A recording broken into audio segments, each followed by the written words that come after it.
This is We All Be News and Radio.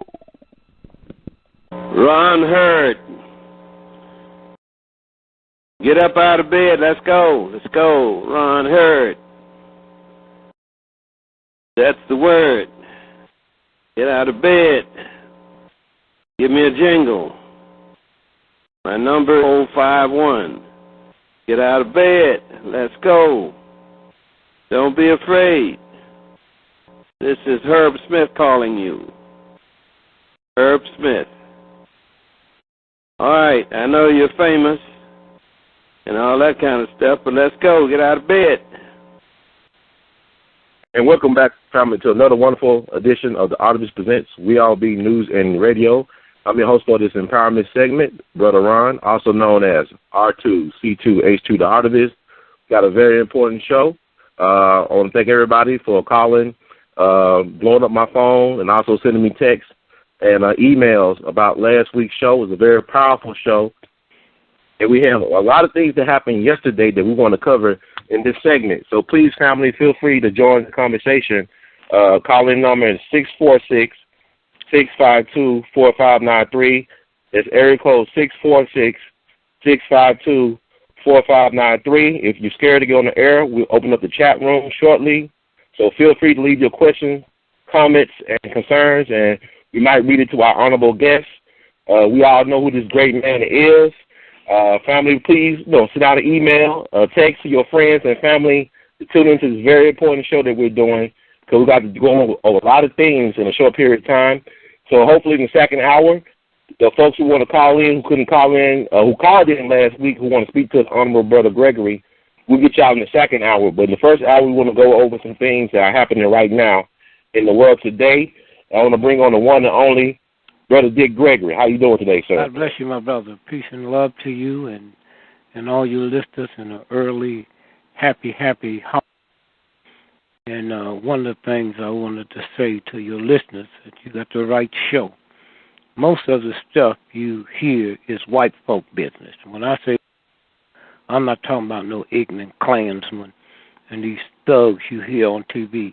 And if we stay stupid enough, long enough to believe the Ku Klux Klan and the Tea Party determine public policies, then you should never get out of bed. I'm going to hear you again. Some of the richest, powerful white men in the history of the planet live in America. And if you think they stupid enough to let the Tea Party shut the government down unless that's what they wanted, if you think they are stupid enough to let these thugs do what they claim they're doing, and that's why you have to understand how the system works, okay? Now, for one, and those of you all later can Google this to show you how it works. You have Senator John McCain, okay, from Arizona, okay? John McCain was captured in Vietnam, okay? And he was shot down and captured. His father was an admiral. His grandfather was an admiral. So he had a broken leg. Matter of fact, about a week after he shot down, I had pictures to a friend of mine of him in bed with the, you know how they put that rope on your leg to keep it up. He made a deal with the Vietnamese. General Giap, who wrote a brilliant book, People's War, People's Army. 35 years before we went there, his book was out, but white supremacy, we wouldn't read. Ho Chi Minh went to school in Chicago. He talked to black folks in the park, Washington Park, every week where they had a talk session. He begged America to give him the supplies and the stuff to go and take his country back. He didn't know they was on the other side. So when General Giap's book said People's War, People's Army, he said, give me an army that's willing to die, and I will destroy any army that's willing to kill. Think about that. Because that's what we did to a degree with the civil rights movement. We was willing to die, not willing to kill. He said, give me an army that's willing to die. Now, he didn't talk about not killing, but Americans, they go get drafted and go to war and kiss their girlfriend on February the 2nd and said, I'll be home for your birthday in October. General Gibbon said, that's what y'all think, huh? Mm. And then you got to ask yourself a question. How can one, especially you people that read the Bible, huh? How can an army that don't make no bombs, don't have no big war plan, bring us to our knees? You read that in the Bible all the time. There's another force, okay? Another force. And so they killed the sinners back as drug addicts. They didn't. That's what we did, huh? And the country has never been the same since. Now, the reason I brought that up, because right next door to that, huh? Mm-hmm. Right next door to that is the Korea. Now, watch this now. Watch it close. Sorry.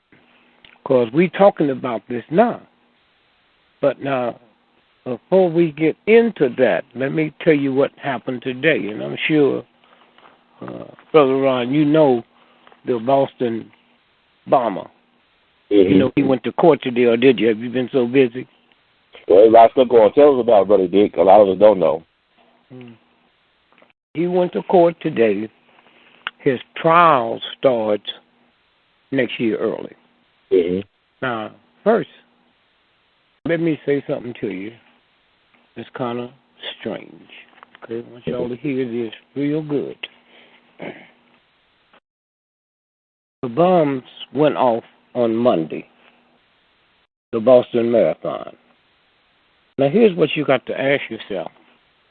2 hours after the front runners come in, the bomb went off.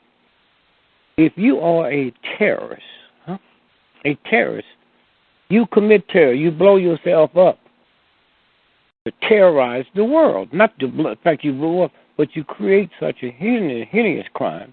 The world's terrorized, huh? Yes, sir. We knew something big was going to happen when we started seeing Isaac chopping folks' head off. Say, oh, no. That gets attention. Mm-hmm. Now, Isaac, do you really, and can you be this out of it, that we got trillions of dollars worth of hardware upstairs, we don't miss nothing. We can see a gnat, okay? Mm-hmm. Fine. We don't miss nothing. You mean they didn't see him putting all that army together? Where are they going to train? Where are they hiding? Huh? That ain't nothing but CIA. Now, you can believe what you want to be, but truth don't have to be validated by ignorance. Ask yourself a question. All the equipment he had, he said he took it from Iraq. No, we gave it to him, huh? Mm. He's us. This is a game, huh? Mm-hmm. This is us. Here's a thug little punk just cutting off everything, just ripping and running and ramping through. And then so then when America decided they was going to start bombing the area, then they said we got to send equipment over there. He gets the equipment. The equipment was for him, huh? And so that's what we're looking at. And then so, but when that started happening, you said, oh, they're getting somebody's attention for something, huh? Mm-hmm. And so, and so, right before they threatened Sony, I'll get back to Boston. Yes, sir. And before Sony said we'll blow up movies, what happened? 2 days before that, we saw a thing in Pakistan, right? Mm-hmm. We saw where they went in and killed school children. That gets your mind ready, huh? Gets your mind set for a movie blow up. Oh, I'm not going there. Before that, you hadn't even thought about that. They hadn't even announced they're going to. So I'm saying how they sit your head. So now let's go and look at the Boston Marathon. I ran the Boston Marathon 5 times, okay? Now, the front runners, the first hour, matter of fact, the first 30 minutes to an hour, the elite runners from around the world, they finished. Now, you can just wait there because you had a loved one there, but the game is over. Right. Okay? So why would they set the bomb to go out 2 hours after the front runner? If you're a real terrorist, huh, and you want to mess up the world, had them bombs went off at the end of the marathon, the beginning, as the winners, number 1, 2, 3, 4, it couldn't have been a marathon for the next 10 years because all the world-class marathons would have been killed or injured. Okay? Wow. Now, listen to me good now. Mm-hmm. Now, if you wanted to really do a thing, you go 50 miles out where the marathon starts. Now, here's what happens. Ron, if you're going to run the marathon, you got family and friends that's coming out, right? Mm-hmm. And you got all kind of people. If you just run, I'd be there with some friends, right? But we party. We're not running, you running. So we party that night in Boston. Huh? You in bed sleep. So you get up to go to the start. We go out there to see you start. And then we drive back and, have lunch or something and be at the end to watch you come in. Out there, you got 30,000 people. Did you hear me? Yes, sir. All your friends, why didn't they blow it up there? Why didn't they blow it up there? Huh? And kill all them people out there? No. So you get it at the end, and you don't blow it up at the beginning. What is that about? Huh? So now they took pictures of the murder, but they never showed us the bombs going off. Huh? Yes, sir. Okay. They say one was across the street on the building over there, one was over here, and then there was some people said we heard some folks saying this is a dry run, huh? Nobody, they saw cops and soldiers up on the building with rifles. They'd never seen this before. So people was asking, and it came over the loudspeaker, this is a dry run, huh? And so if you see cops and stuff, we having a dry run, okay? Now let's watch this now. So probably one of the weirdest things that happened, the governor, black man, right? Yes. Okay. His daughter called him. I saw a press lady asked him, said, Mr. Governor, when did you find out about this? He said, I found out when my daughter called me. Did you hear what I just said? Yes, sir. He's the governor, right? He got state troopers around him 24 hours a day, right? Yes, sir. They guard him. Now, when that go off, they got to double the guard because they don't know if this is a decoy to hit the governor. Okay? Listen to me good now. He said, I found out about it when my daughter called me. Did you hear what I just said? Yes, sir. He's the governor of the state. He got state troopers around him. It's the state troopers who got to go in there and deal with that first, right? Yes, sir. Do you know nobody ever called, or if you're stupid enough to believe it, the state troopers that was with him didn't know it so they could tell him his daughter, hear me, saw it on television and called him 15 minutes later and said, Dad, you know what just happened? He said, no, what? What? Come on, Dad. No. The terrorists just blew up the Boston Marathon. Now, that's how he found out about it. Now, if that don't leave you thinking, wait a minute, okay? Right. So when I heard it, I changed around, came back to the house, and called Lil in Massachusetts. I said, don't move, and call all my key folks and tell them to stand by. So now you got to listen to everything, right? And you hear people screaming, you hear people howling and all of that. So now when I called Lil, I said, call Reggie and have him keep his eye until I can get somebody in there on the Massachusetts Institute of Technology. So why did I say that? Because that might have been what the decoy was about. The Massachusetts Institute of Technology do stuff that would make Hitler blush. That's how vicious they are, okay? Where your children go to school. They don't know it, huh? Yes. Okay, and then I said also the nuclear plant in Plymouth, Mass. Okay, call so-and-so in London. If he's not there, find out where he is and tell him, I need to find out quick, when did the nuclear plant get shut down?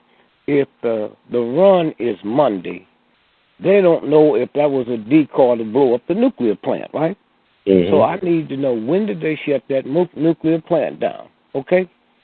Now, I got my people watching the Massachusetts Institute of Technology because one of the cops was killed there.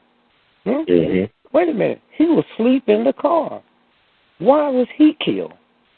Unless there's something more to this than we know about. Why would he be killed? What are they looking for, huh? Or what do he know? Mm-hmm. Now, Lil called me and said, but stop doing whatever you're doing, because Ralph is calling in. You were right. So, hey, champ, what's going on? I said, man, we wondered when you was going to call. The nuclear plant was closed down on Saturday. The race didn't start till the following Monday. Did somebody know something? Huh? Mm-hmm. Did somebody know something? Huh? Mm-hmm. Now, hear me good now. Closed down on Saturday. Sunday, you got thousands of people in there because they're learning the course, right? Yes, sir.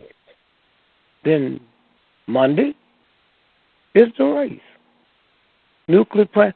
Not nobody owns nuclear plants but the government. And nobody can give an order to shut them down but the government. Oh, wait a minute now. Oh, okay. You hear me? Mm-hmm. Now, the shooting goes on, We check, and the guy that was in court today, him and the brother left town. They left town. And when all the shooting was going on, he was in college. If those of you check, I tried to pull my notes, but I think I put them in the warehouse. Okay. Find out when he came back on Tuesday, he went back to college. He didn't even know what had happened. Huh? He went back to college. It's a manhunt all over the world. Huh? Huh? He went back to college. And everybody called someone a wonderful person when he came back. He didn't act like anything that happened, right? Mm-hmm. And so now, let's go back to this real easy. They didn't tell the governor. Mm-hmm. The nuclear plant was shut down on Saturday. The run was Monday. Now they got to send somebody in there so people can't just talk to the press or any of the local police. Now, that went through a lot of little towns. Mm-hmm. You know? So all at once, they sent two federal FBI agents there. So you couldn't, at that point, you couldn't say nothing to nobody except those two agents, right? Mm-hmm. So now, hear this good. Two members, this is after it was over. Those two that went in there that knew everything, they were killed. Yes. They were killed in Virginia, Norfolk, Virginia. Watch this. Two members of the FBI elite terrorist unit died Friday while practicing how to quickly drop from a helicopter. They was practicing how you make a quick drop to a ship. They use rope, huh? Mm-hmm. The FBI announced Monday in a statement. The statement gave few details regarding the death of the special agents, Christopher Bleeker and Stephen Shaw, other than to say the helicopter suspiciously difficult happened and the agents fell that distance and was killed. Now, these are the two that know everything, stuff that can't get out. A law enforcement source told the pilot the incident happened about 12 o'clock, about 12 natural miles off the coast of Virginia Beach. Now, just hear this now. These two agents, elite, they were the two to sit down there to run the whole thing. You couldn't give no information to nobody but them. And all at once they dead. All at once they are dead. Now, we look at the Boston. That was today. He came into court today. And his trial begins. He started picking the jury January the 5th. And so when you stop and think about it, the mother of one of the folks who the FBI killed in Miami, they went down to question him, his connection, and they said he jumped them. There was 3 of them in the house. He didn't have no gun. He had nothing. Yes. And he attacked them, and they shot him dead in the house before they could even ask him any questions. Now, let me put a period there for a minute. There was a huge killing in Pennsylvania 3 days ago. You remember that? Yes, sir.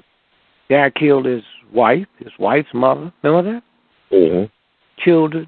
Now, did he use a gun, or do you remember? I think he used a gun. Okay, he did. He used a gun. The reason I asked that, they found him committed suicide with a knife. He killed away first. Do you know how hard it is to commit suicide with a knife? Well, look. Torture, yeah. You got what? It got to be a torture to try to do that. You got to be agonized. I can't hear you. No, slow up. I can't hear you. It got to be torture to try to do that. You got to be agonized. Well, first, no. When you hit it, you will automatically drop the knife. That's universal law, huh?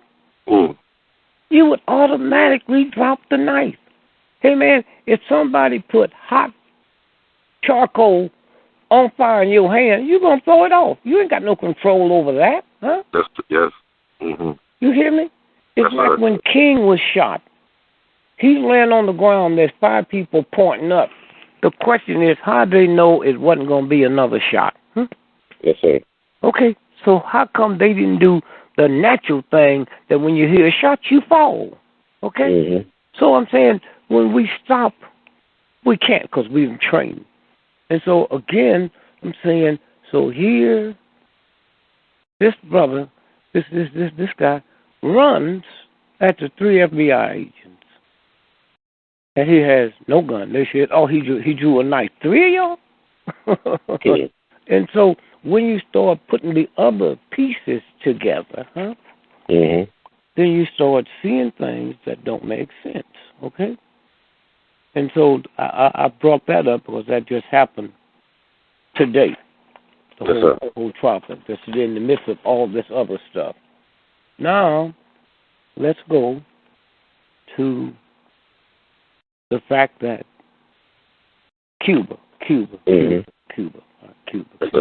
Now, Guantanamo Bay, okay? Guantanamo Bay. If you do the research, you find out that's in Cuba, and America been leasing that from them. U.S. have been leasing the 45 square miles that the base sits on since 1903. Now, they leased that from 1903. Guantanamo Bay, we still leasing it. I thought that was our enemy. And why would you want to put one of the most secret naval bases in the history of America on enemy territory? So then you got to say, who is Castro? What is this about? Now, hear me good now. We've been leasing that since 1903, and all these ignorant white boys in Congress, they don't know it's 2 governments. They sitting there mad at the president, on the system, the coast of Guantanamo Bay, okay? The U.S. has been leasing it, since 1903. The base shares a 17-mile border with Cuba. Hmm?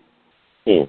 The U.S. pays the Cuban government approximately $4,985,000 a year for the lease. Did you hear me? I hear you. Wow. And they sitting here talking about, we can't do business with them thugs. $4 million a year. And 98% of the people work there are Cubans. So what kind of secrets you got that you don't mind your enemy working there, huh? Wow. You hear me? Yes, sir. The U.S. have been leasing the 45 square miles the base sits on since 1903. The base shares a 17-mile border with Cuba. The U.S. pays Cuban government approximately $4,985,000 a year for the lease. The last time Cuba accepted payment, okay? Yeah. but they got it all, okay? Mm-hmm. Now, the lease can only be terminated by mutual agreement. Wait a minute now. Castro can't terminate it unless you want to fight our guns. Okay? Now,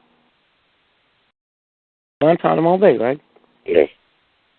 The lease cannot be terminated except by mutual agreement. Approximately 6,000 service members, civilian, and contract workers are at the base. Huh? You got a big operation going. You tell them this is our enemy, and here's a man that don't treat the people right, human rights, and we got to deal with him. And now Americans can't complain about what we do to them captives because it's not on American soil. See how it works? Yes, sir. And so this is all these chumps is arguing, today about, this is a killer. How can we do? Well, please. Castro's tourist business, tourist business, you got that? Is about $6 billion a year. Wow. Oh, wait a minute. Well, yeah. White folks from Europe come in, huh? And where'd you get the planes? Well, for years, over 20, 30 years, he's been leasing United Airlines. Did you hear me? 747s in the wintertime. And we ain't supposed to be dealing with them? Okay. So when we look at the 9/11 attack, September 11 attack in 2001, and look at the military operation in Afghanistan,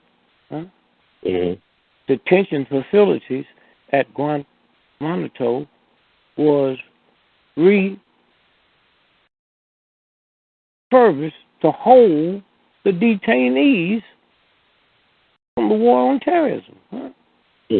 Wow. And who started it? It was George Bush.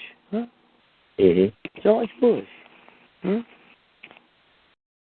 so when you look at the inauguration, President Obama signed an exclusive order to close the detention facilities within 1 year. However, the facilities are still open. Somebody must have told me, Mr. President, you just got in, but let me show you this document here. We can't close it.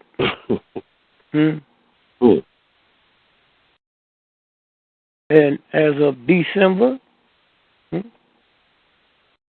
2014, is that this year?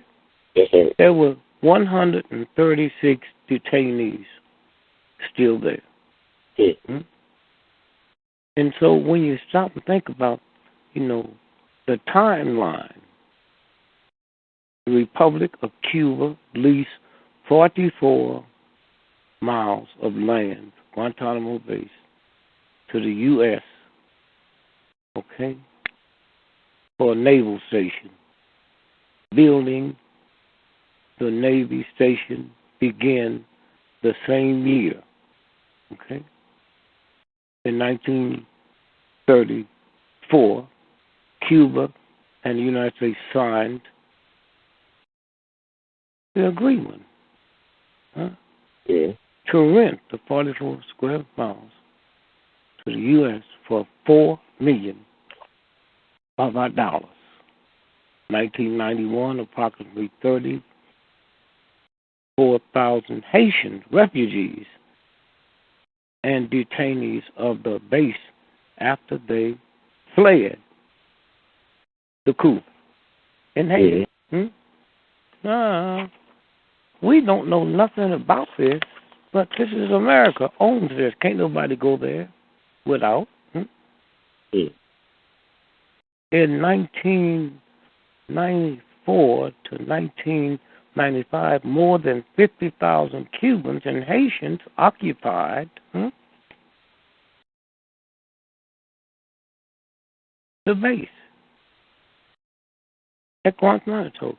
January the 11th, 2002, the first detainees from Afghanistan and Pakistan arrived. Come on now. June 28th, 2004, a divided Supreme Court ruled that Guantanamo detainees have some rights, but left it open for those rights will be exercised. Okay, hear me. And so it goes on and on and on. So all of these thugs and fools on TV now, the pundits are saying, wait a minute, wait. And nobody mentions this blank check we have with Cuba. Right. Now we'll skip to JFK, 1963. The nuclear missile crisis. Was that 62 or 63? 62. Okay. And the Russians said, y'all better get those nuclear missiles off of there. That's what the Russians said. Okay. They had nuclear missiles in Cuba aimed at Russia. So then they made the heavy drama in the sea and all of that. And what happened? Here's what really went down. Poland had American missiles, hear me, mounted, aimed at Russia. The nuclear missiles in Cuba was aimed at us. So they held all that drama. They had made a deal long before all that crap. That Poland, you move your missiles, nuclear missiles from Poland, we'll move ours there. And they had the whole world believing it could be the beginning of World War III. That's how the stuff works, okay? Okay. And so some kind of way, when you look at what they're telling us, and you think the New York Times, I know this, New York Times don't know it? You think I know this and the Washington Post don't know it?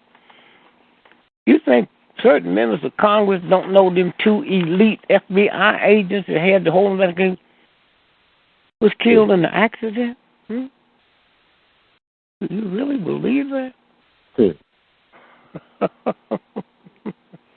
And so, again, this is today's news, and nobody seems to know anything about it other than this man's a devil. This man, can you believe all the stuff that he's doing against humanity?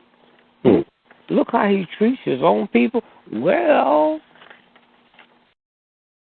do you know Egypt for the last 30 years get Egypt's army get $1.5 billion from the United States government. The army, not Egypt, not the folks that's hungry.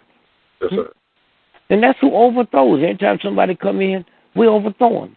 They dictate to us, huh? They dictate to us. And so, consequently, what we're looking at, okay, is a game, and, it's too late now. And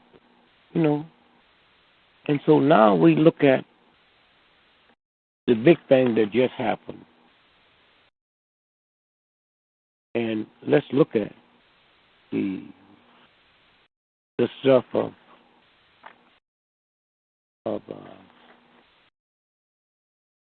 Cuba, Sony, yes,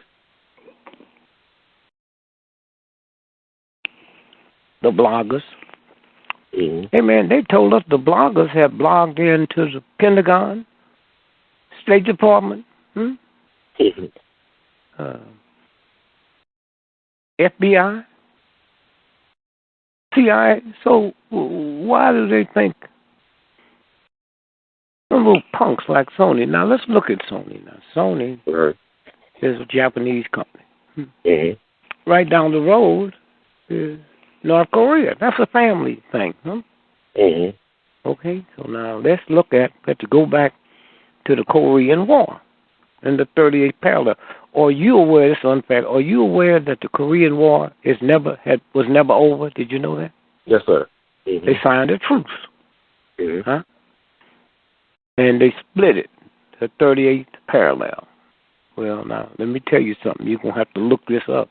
Okay. North Korea. Now, there's a South Korea. That's where we are. The North Korea is one of the richest countries in the world. That catch you by surprise. Yeah, you go by the media, they don't portray it as a rich country. They talk about they starving children. Have you ever seen a starving child on worldwide TV other than in Africa? Yes, sir. Okay. So when who was it? It was Jay-Z and his wife. Help me. You speak about Dennis Rodman for North Korea, though. No. Come on now. Jay-Z and his wife, what's her name? Beyonce. They went to Cuba. Right. You remember? I remember that. They was probably taking instructions that they didn't want picked up through the wire. Dennis Rodman was probably taking instructions, Right. Now, one of the biggest rice sales of American rice goes to North Korea. Wow. Now, let's take it slow now. Tungsten, 98% of it is grown in Vietnam. Not North Vietnam, in Vietnam. It was never no need for it. Just like if they discovered tomorrow nappy hair caused cancer, the hottest thing being sold in the black community would be Kink Quick, okay? Right. Kink Quick, right? Right. And every white neighborhood would want black folks living there so they can be close to the cancer cure, right? But there's no need for nappy hair. Okay? Tungsten is the same thing. Tungsten for millions of years. Tungsten didn't just get here. For millions of years, tungsten was used to mix in chemicals, steel and metals, to make it go through freezing temperature changes, Right. Who needed it? The only thing America worried about, in the wintertime it get cold, sometimes the railroad tracks would pop. But then all at once, we get ready for the missile race, We get ready to outer space. Don't it go through hot, cold, re-entry? Right. Now the number one product in the history of the planet is tungsten. Who has it? Korea. Now, Korea wasn't North Korea and South Korea. Korea was one country. And one day, when the people got to looking at what they had, then the elite people, took over, and the people of the country wouldn't benefit. So then they had a war. The rebels broke off and started fighting, who's going to get the tungsten? Well, whoever gets the tungsten, nobody else can be in the missile range, and you cannot have a radar. All of that falls under that all at once. So now the war starts, right? Right. America came through the north and attacked the south, but they got in for a big surprise. They bumped into the Chinese and the Russian army. Okay, you know why? Because if America gets it all, they got to get out the space race. They got to get out of very strategic things. Okay, Right. so that's why we lost the war. Except we came to a truce. We'll split the country by the 38th parallel. That just happens to split the tungsten mines in half. Hello. That just happens to split the tungsten mines in half. Okay? That's why we have 500,000 soldiers over there guarding it. The Chinese is at their mercy. Now, you pick up stuff now where they tell you the Chinese have most of the Chinese ain't got nothing. And so that's how do you think that little old peon country can come up with a nuclear bomb? If they're so hungry. And say, oh, they don't feed their people. They spend all that money making. They didn't say they didn't have one, right? This whole country gonna make them out like idiots, right? Right. Okay. And they got a nuclear weapon. They fired it several times, testing it, right? And so now we go back to the Chinese probably did the hacking, or brought them to China and let them do it, right? Right. Now the president said something interesting today. He said, we talking about we got doubt because we got scientists that told us, it probably wasn't the North Koreans. Oh, everybody else is speculating it could be. No, of course you're not going to blame it on China. You're not going to blame it on China. And so consequently, when you sit and look at this and feel it. Now, here's Putin. Y'all need to write this down and check it because this is too devastating to take somebody's word for it, okay? Right after the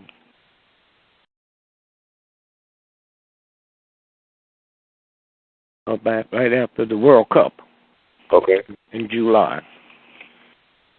On July the 16th, Putin was over there in at the World Cup.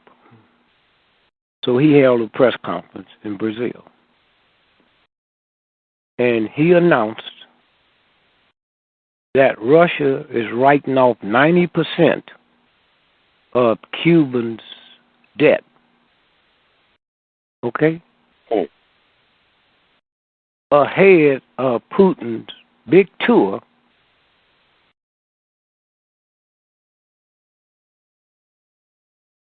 of South America. Okay? Now, what was the debt? 90%, right? He rolled off, right? That means so he didn't write off all, right? Right, he didn't write off. So how much was 90% of the debt he wrote off? $32 billion. Wow. Russia has written down $32 billion of Cuban Soviet-era debt. Okay? So now the Cubans now is required to pay back $3.2 billion over the next 10 years. Now, the whole thing changes now, right? Right. Okay? The first payment from Cuba is expected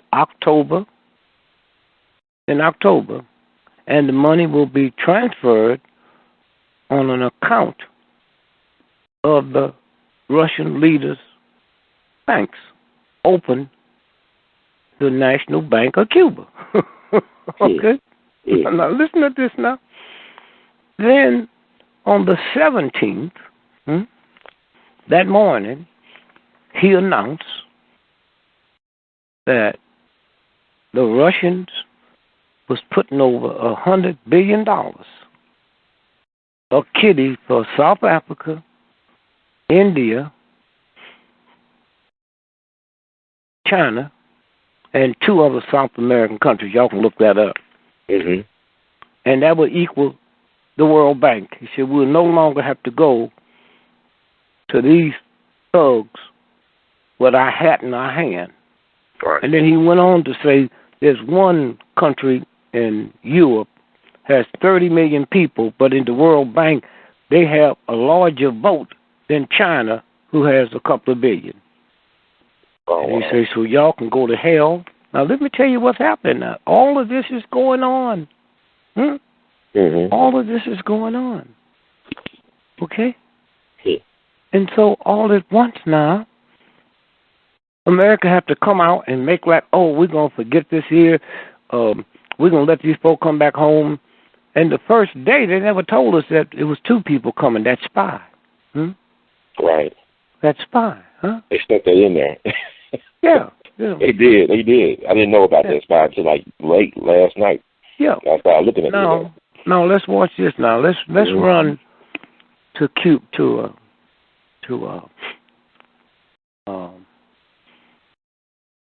Korea, right? Right. Yes, sir. Now you remember the last American they let out of there?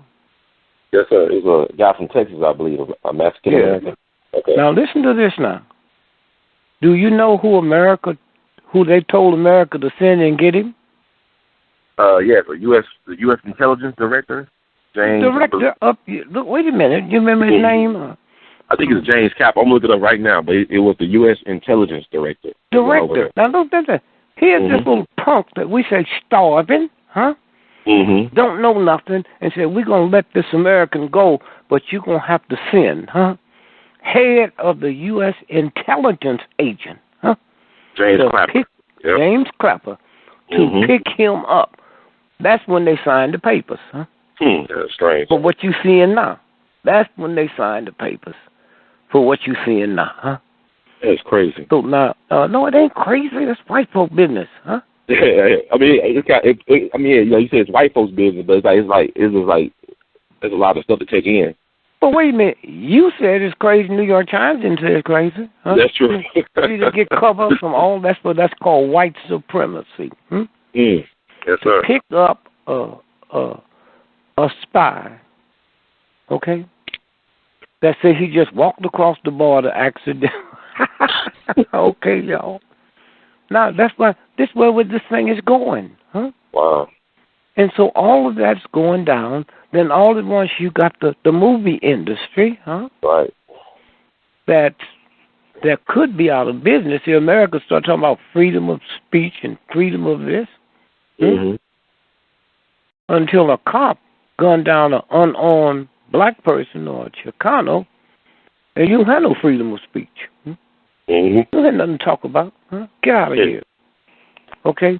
So that's what we looking at, and that's what I wanted to share with you before we go into the other stuff. Greg, I want to ask you this too, man. I know we touched on it before.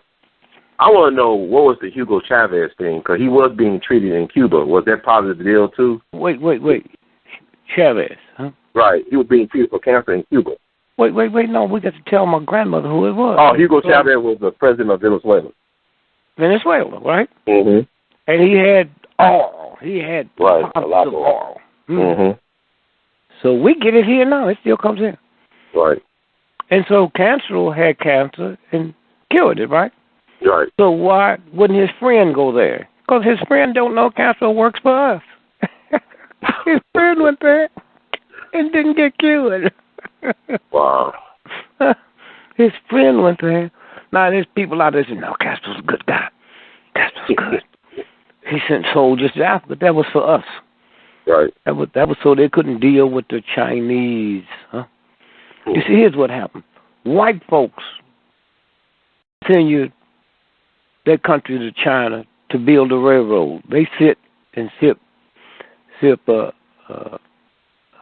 June, what they call it, that little drink with gin and ginseng or anything. Ginseng or something like that. Yeah, they sip that while the black folk do the work. And then so when they get through, the black folk know how to build a railroad. Trying to go to Africa and build your railroad, they let you sit and sip mint juleps while they build a railroad, and when they leave, you don't know how to build a railroad, so you have to keep calling them back. I like that. Okay. And so and so all at once now, Cuba is about, and you have to look this up and let your readers know, your listeners know, Cuba is about 79% real dark black. Right. It's not one in the cabinet. That's right. It's not one in the cabinet. There's not one in government. That's crazy. So when I asked them, I said, well, how come the dark ones, they don't want to come? I said, well, look like dark Jamaicans, Trinidad don't have no trouble coming. Y'all not that far from there. Them black folks think that much different? That's the same thing in Brazil in terms of like the color, color issue. In like Brazil, you don't have to see any, dark-skinned Brazilians out there being paraded and promoted. There's none. Parade. You can go out there and be an athlete like Charles Barkley. Yes, sir. That's all we need, y'all. For when I look at football, I see slavery all over again. Black folks on the field carrying the ball that look like a football, but it's really cotton. Wow. And white folks sitting on the bench with the clipboard trying to look intelligent. I asked a Muslim a friend of mine, I said, you know how many Muslims play in the NFL? And he told me, I said, well, how is this thing that Muslims don't like pigs, they're evil, they don't but the football is pigskin? That's a great question. Who waived that? Now, watch this now. So now, Castro and black folk go over there and go to medical school. Right. Yep. But while you stand over there, what do? Do you know they got mind control? Not them, us. Do you know that? Okay. And for the next time I come on the show, you can do it now if you have time. The CIA in the late, punch it up. You got your computer there? Yes, sir. The CIA in the late 50s, you know how long ago that was?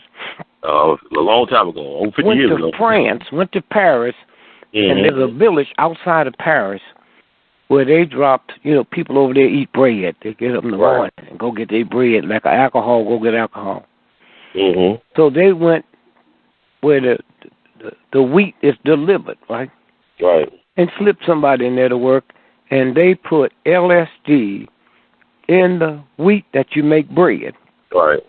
And when they ate the bread, they were thinking about they were birds and they were airplanes, and they got to flying and jumping off of mountains, killing themselves. Did that come up yet? Yes, French bread spiked with LSD. Wait, hold. Read it to your audience. They say the year and the date. Well, I'm looking at it now. There's a couple of different things. I'm looking at the Telegraph from the UK, and it says French bread spiked with LSD in CIA experiment. Now, wait a minute. Hold. Y'all listening. That happened in 50. Yep. Okay, 1950. Those was white folks. They went over there and spiked the bread. Go ahead. And what happened to them? And let's see, it said, like you said, they spiked the bread with LSD as part of an experiment. Let's see. I believe it said 1951, so. Yeah, but what they said, they started believing, when they ate it, they started believing there was airplanes and birds. That's why they on August 16th, 1951, the inhabitants were suddenly racked with frightful hallucinations of terrifying beasts and fire. One man tried to drown himself, screaming that his belly was being eaten by snakes. An 11-year-old tried to strangle his grandmother. Okay, wait, hold. 11-year-old tried to do what? Strangle his grandmother. Okay, now, when did the CIA develop that? In the 50s, 51. Okay, so what year is the last 10 years, right? But what? 21. 20, you thought excuse me, the last 10 years? Yeah. Something like right now? Yeah, the last 10 years up to now. Oh, 2001. Okay, and you can go back before that. Now you see what the drive-by shootings are about. Huh? If they had that back then, what do you think they putting in our water and our soda pops coming into our areas, huh? And it only worked for men. Why do you think women ain't part of that team? Just look, if you and I got a team of black folks, so thuggish and sinful, we just go through the black community killing black folks we don't even know, right? Right. How come they're not shooting women? What kind of integrity they got? I'll shoot the men. Because men's organs sell 100 times more than women's organs, okay? Wow. Now we go back again. What did they say? They said the one guy tried to kill his who? His grandmother, 11-year-old. Now, is there much different than trying to kill your grandmother of killing a black person? Huh? And that's why I listen to these talk shows and they talk about you're not qualified because you don't know how evil this devil is. Okay? All right? Now read that again. Okay? Yeah, I want to read that.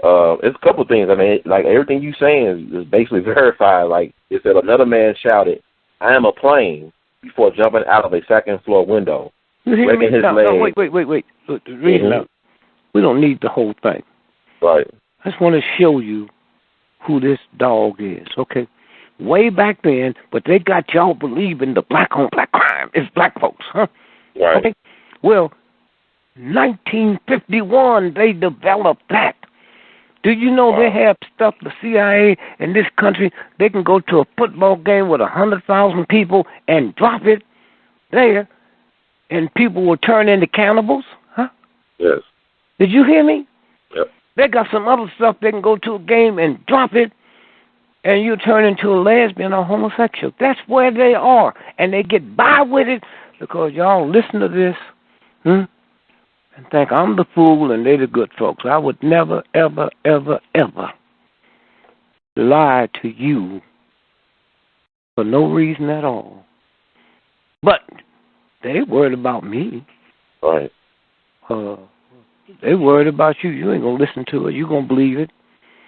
And so now let me follow this down. Now, this is outrageous for me to do this to you, but in Boston, 1920 to 1929. Okay.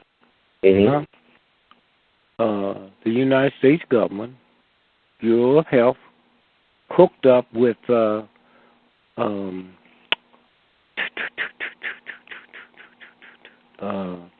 Kellogg's, right? What do they call that stuff we used to like from Kellogg's? Cornflakes. Cornflakes, yeah. Right. Now, pick that. They have a mental hospital there for rich folks, like the Kennedy, one of his daughters, you know. Right. And they tried to, give him lobotomy and all that. Right. But the super rich went there, huh? Yes, sir. Because they're going to be there for the rest of their life. One guy built for his daughter the same type of $100 million house him and the family had there on that. They made a movie out of it. What year did I say that was? 1920 through 1929. Okay, did you punch that up yet? Yeah, I punched it up. Did you see what they was flying, had birds dropping stuff in there into their food? What did it say? Well, I just typed in like the Boston 1920 through 29 U.S. Bureau of Health and Kellogg's memo. Yeah. And one of the first things pop up was Calvin Coolidge, the president. Yep. Okay. And this is for you white folks that think this is only going to happen to us. They've been getting you. Go ahead, listen to it. Okay, I'm going to get into this. It's fascinating, man. I was scared through it. It's talking about a pack from 1928 with Kellogg's. I can find it. And so I want y'all to hear this. Especially you God folks. There is a God, but you ain't in tune to it. People's in tune to it know who this heathen is, huh? They know who this dog is, huh? Okay. Anything come up yet? Because I got another one to run past you. Yeah, I'm going to type it. I'm typing up now. The Kellogg brand pack of 1928. That what came up. I'm just following up, trying to find something. Okay, I'm reading now. The Kellogg Bryan pack. Let's see. Oh, it's something else. It's something about war. No, you see it. It's there. It's there. Okay, the Kellogg Bryan pack, or Pact of Paris, officially General Treaty for Renunciation of War as an Instrument of National Policy, was a 1928 international agreement in which signatory states promised not to use war to resolve disputes or conflicts of whatever nature or of whatever origin they may be, which may arise among them. Parties failing to abide by this promise should be denied of the benefits furnished by this treaty. It was signed by Germany, France, and the United States on August 27, 1928. No, wait a minute. Germany, right? German warfare, right. all the crap they was doing. The Indians told you they speak with bark tongue. Go ahead. Let me see if you got the right one. Now, go ahead. August 27, 1928, and by most other nations soon after, sponsored by France and the U.S., the pact renounced the use of war and called for the peaceful settlement of disputes. Similar provisions were incorporated into the UN Charter and other treaties, and it became a stepping stone to a more activist American policy.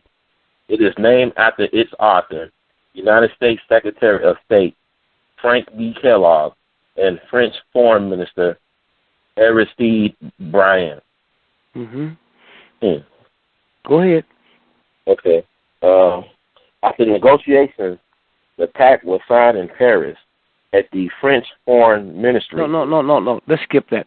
Find the one where they was actually flying the poison by pigeons to drop over there at that school. Okay, now these are rich white folks, right? And we're talking about back then. So what do you think? Now, you try to tell somebody that the chemtrails, right? And I can understand it. My mother hear me talking, she call the police. Chemtrails, huh? They drop lead and manganese. Y'all see them big old white things up there in the sky? I've been on one of the planes. You think you was at Harvard or Yale's chemical division. They got all them, and they mix it right on the plane.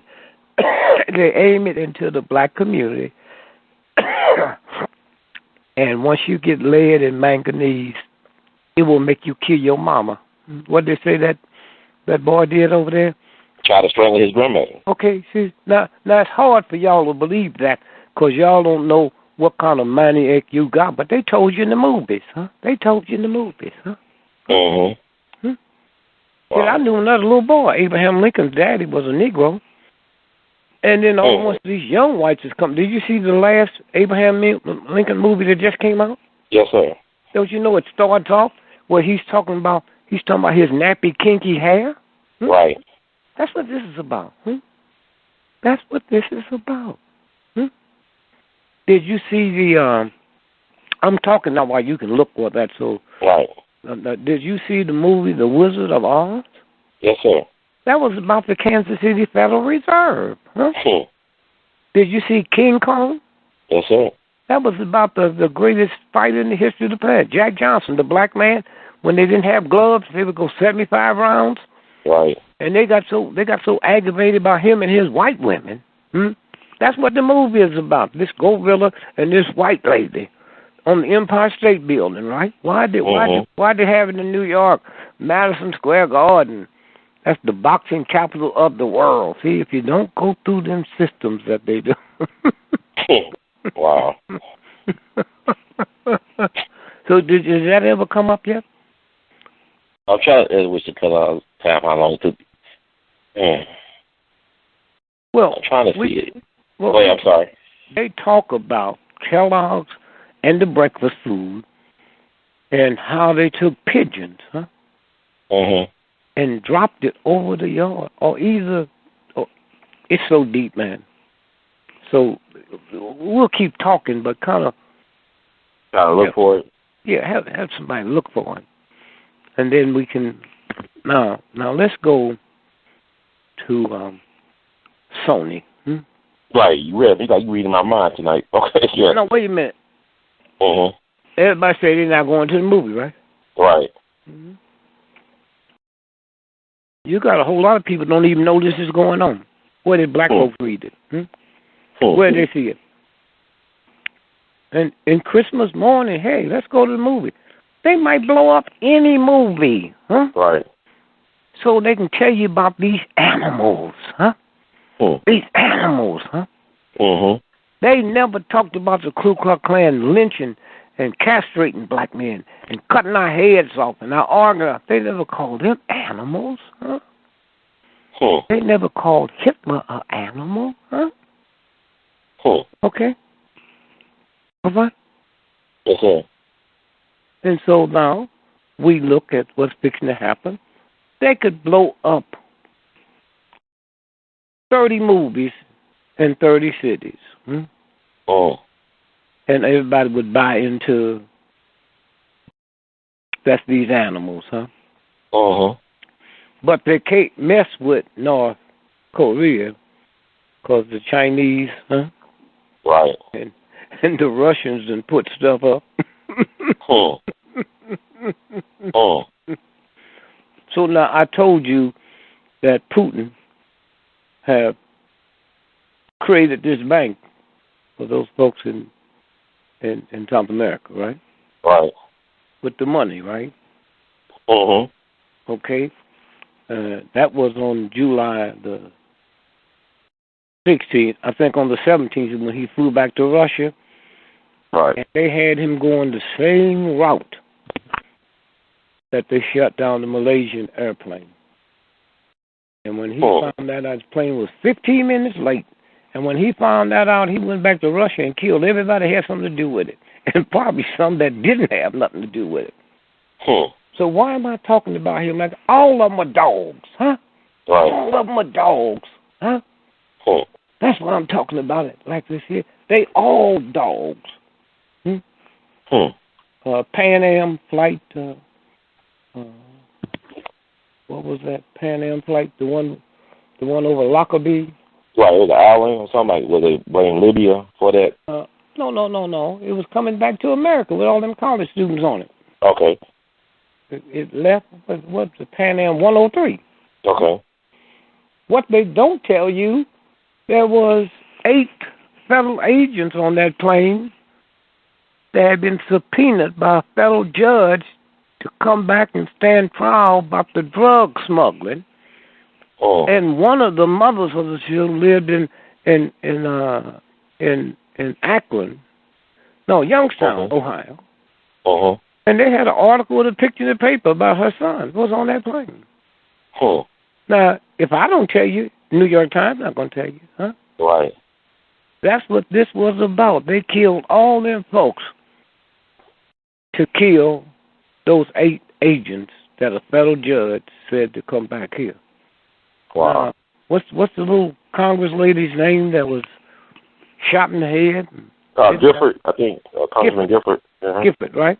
Now, didn't they say a federal judge had been shot? Right. Killed? Right.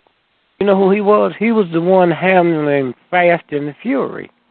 He was the one. Case closed. Until October the 1st, the federal judge here, when he ordered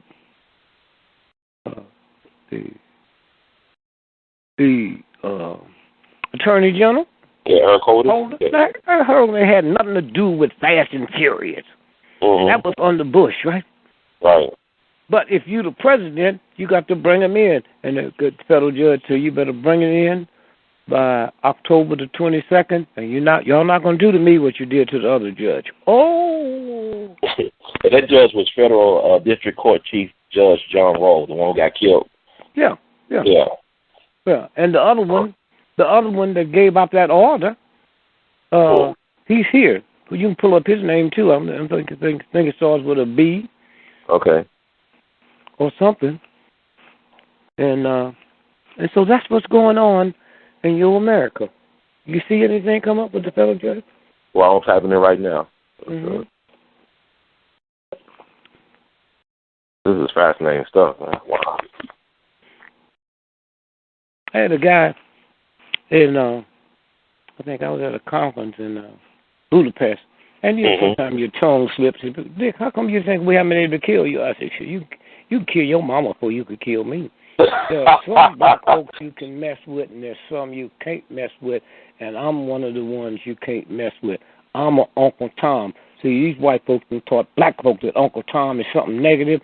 A tomboy is a tough girl. A tomcat is a tough cat. But when it comes my turn, it gets weak. No. And when Napoleon, who had the mightiest army that ever existed at the time, Napoleon, right? Yes, sir. When they went over there to Haiti, and they didn't even make matches in Haiti, and beat that army down to the ground. And then Napoleon tried to do what black folk want to do. Let me find out what it is. And the real white folk in France said, you don't know what this is. Get out of here. And when the scientists come back, they met with Napoleon and said, what did you find? And he said, voodoo. Voodoo. Now, when you think of voodoo, what do you think of? Witchcraft. Yeah, witchcraft, sorcery. Yeah. Voodoo is a French word. It means spiritual Adam. You can't see neither one of them. That's what an Uncle Tom is. I found the judge name as U.S. District Judge Amy Berman Jackson. Yeah. That's the one. And did it say what he ordered? He said October 1st deadline for producing the list to the House Oversight and Government Reform Committee. So October 1st of this year. Okay. Now, you see that? October 1st this year. Yes, sir. Okay, all of that's going on. And we don't know anything about it. We're not supposed to know anything about it. But there's a lot of people out here with their spiritual they can tune in and they'll know about it. But nothing never came up on the Kellogg's, right? I think that the Kellogg I got was a scientist at Indiana University experiment with apes and children. That's the one that came up. Okay. I try to look for Kellogg. There's a couple of Kellogg's. I didn't know there'd be people famous named Kellogg. But no, this is the one that talks about them putting that stuff in them rich white folks, mentally retarded children's food. Okay. Huh? And now I want you to see that because when they spraying that stuff in the black community, lead and manganese, it just ain't black folks. That's right. Okay, well it'll come up. We'll keep talking now. Let's look at. I want to ask you right quick because we talked about Cuba. I want to ask you this question that black folks have been pondering, that I know I've been pondering since yesterday. What is the fate of Ashada Shakur in Cuba? If she's in Cuba. If she's in Cuba, if she's alive. Right. Oh yeah, I didn't think about that actually. Yes, sir. Do you think they'll negotiate something this big? You think they'll negotiate? They'll probably send her body back. Oh, wow. But as long as she's been there, what do you think is done to her mind? Huh? He'll probably come back and say, oh, I'm sorry. Yeah, I did everything this year. I'm sorry. This is mind control. You read or saw the movie The Manchurian Candidate, didn't you? Yes, sir. Yes, sir. I'm like, this is the same thing. The same thing. And so now, let's, anything else happened lately? Oh, well, something that I wanted to talk about last week that you want to give, like, the right amount of time. Yeah. What's going on with your friend Bill Cosby? I know Camille came out with a statement, Dr. Camille Cosby came out with a statement defending him on Monday. I just want to get your take. I mean, he thinks very highly of you. I mean, I remember when he was on our Senior Hall show, he spoke very highly of you as well as in your documentary on TV One. Yeah. So I know y'all good friends and stuff like that. He respects you dearly. So, I mean, I just want to know what your take is as the father of 7 daughters. 7 daughters? How you feel about this right now? Well, first, let me tell you real quick. Mm-hmm. what happened to me. Yes, sir. I get a letter, and this is not dealing with him. Mm-hmm. I get a letter, two things, that tell me I'm in San Francisco. The letter comes from New York, and so I just want you to know you're the father of my child, and you need to get in touch with me.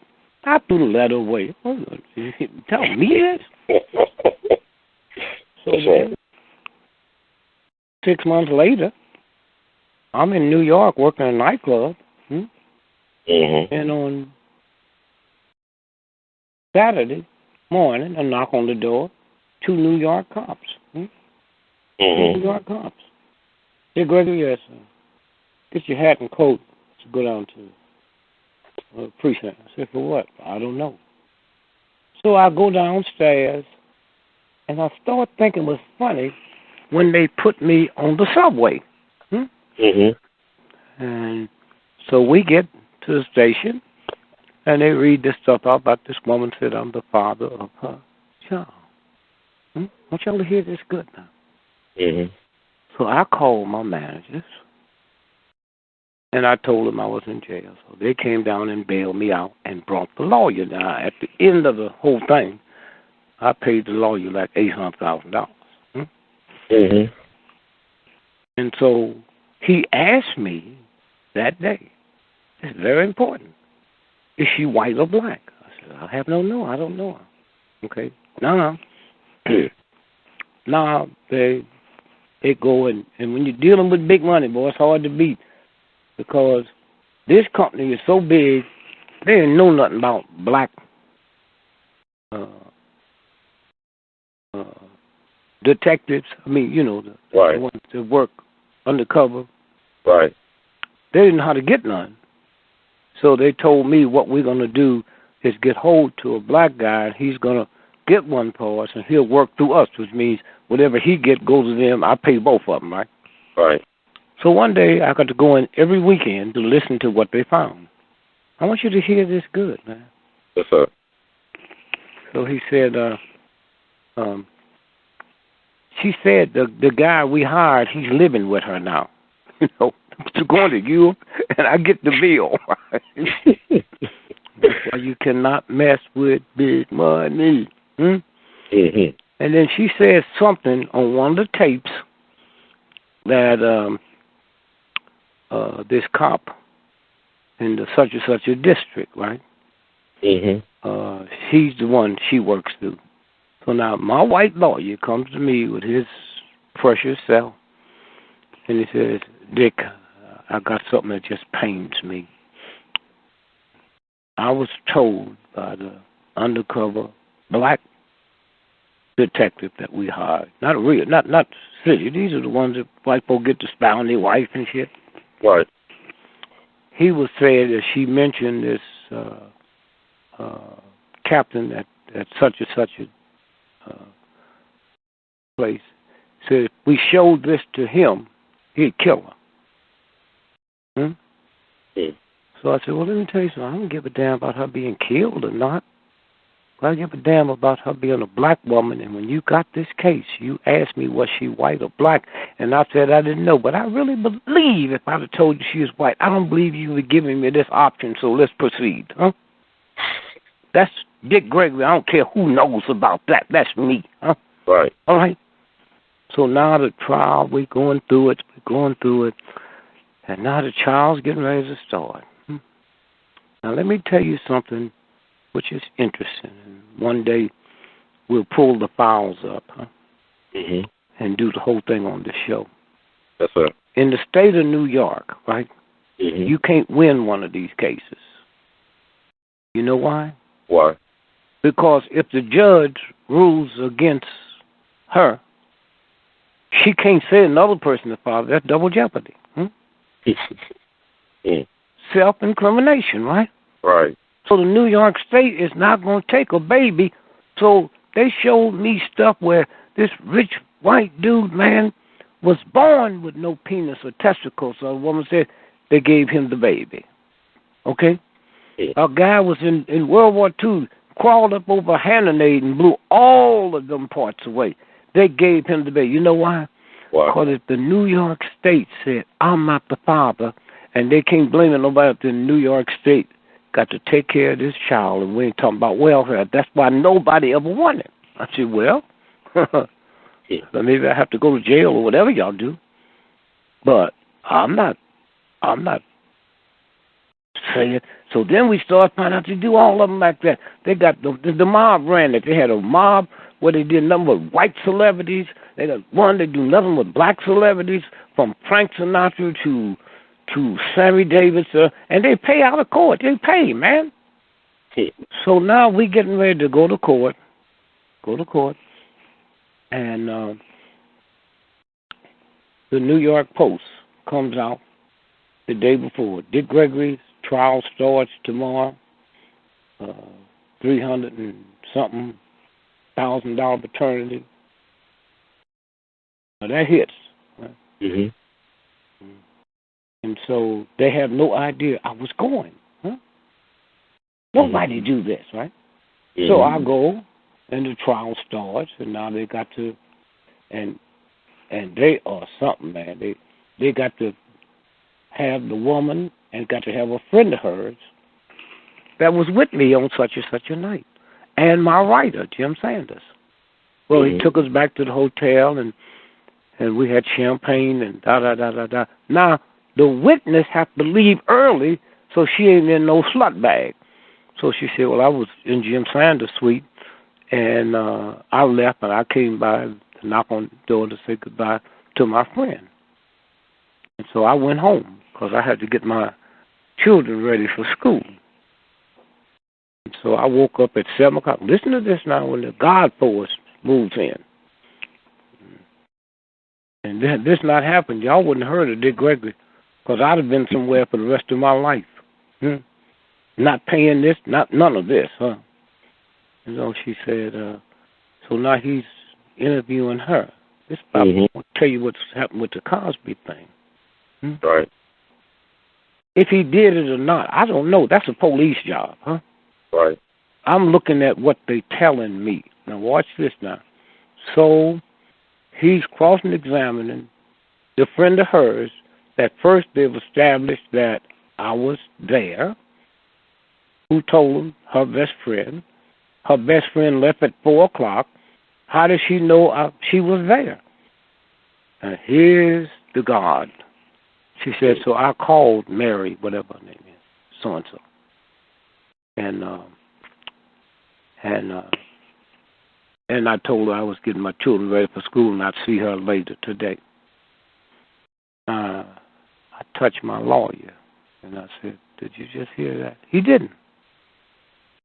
You cannot call a person who's registered in a hotel and ask for another name and they ring the room. See how that universal God for work? Oh, yeah, that's beautiful. Yes. Then when he got up there, man, I realized why I had to pay him so much money. He said, first, so I want to apologize to you, because I guess I got that prejudice in me and didn't know it. I just saw you as a trampy Negro slut. But right behind you is the American flag, and the longer I looked at that flag, and the longer I thought about justice, I said, I got to get it up. So I want to apologize to you for that. And please forgive me. And so now he gets into her testimony. It takes him about an hour and a half, because he keeps going around, and said, now, when you called her, how'd you know what hotel? Oh, so I had the phone number. Okay. You sure it was the Beverly Hills Hotel? I'm positive. I didn't have a number. And at what time did you call? And you asked for who? I asked for Betty or whatever her name was. She came to the phone, yes. And he took her around, and then he said to her, are you aware that you cannot call, I could not call your name that's registered for you and ask for Jim Jones, huh? It's impossible. And some kind of way she went off. She cussed she called, she MF'd everybody. And I know you just take this big money and go mess with two black sisters like y'all doing. And the judge stopped the trial.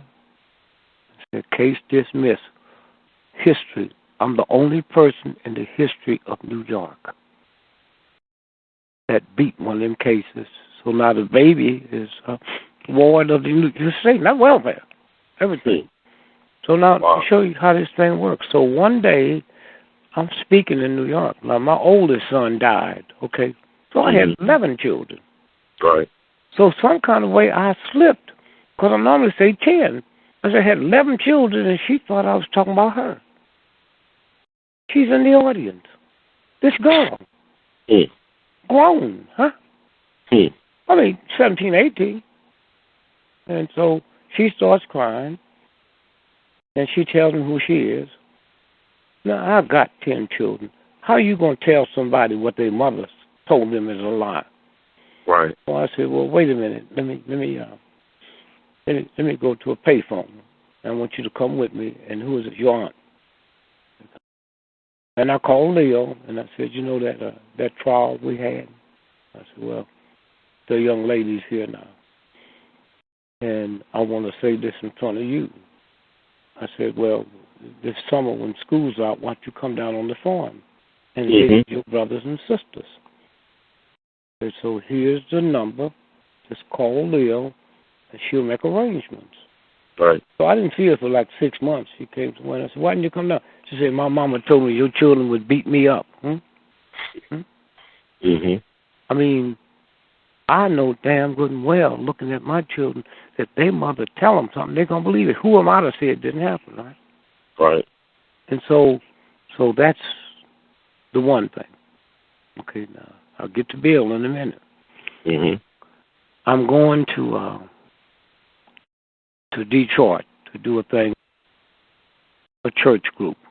They're paying me fantastic money because I got to do 5 things that day starting at 7-something in the morning. Started 7-something in the morning. To 8 o'clock that night, right? Right. And so I check in that night, and I get up to bed at 7 o'clock, 8 o'clock breakfast with them, right? So I go, and I get dressed.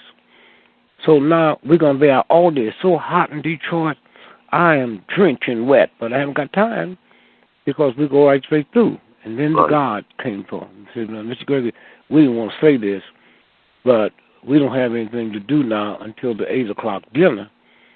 So we can either take you to a vegetarian restaurant or can take you back to the hotel. I said, oh, take me back to the hotel. So I go back to the hotel, take my clothes off, soaking wet, my suit, take a shower, open up the door, and I see a pair of women's panties and women's shoes. Hear me now. I don't know if they was there. I don't know if the maid left them there.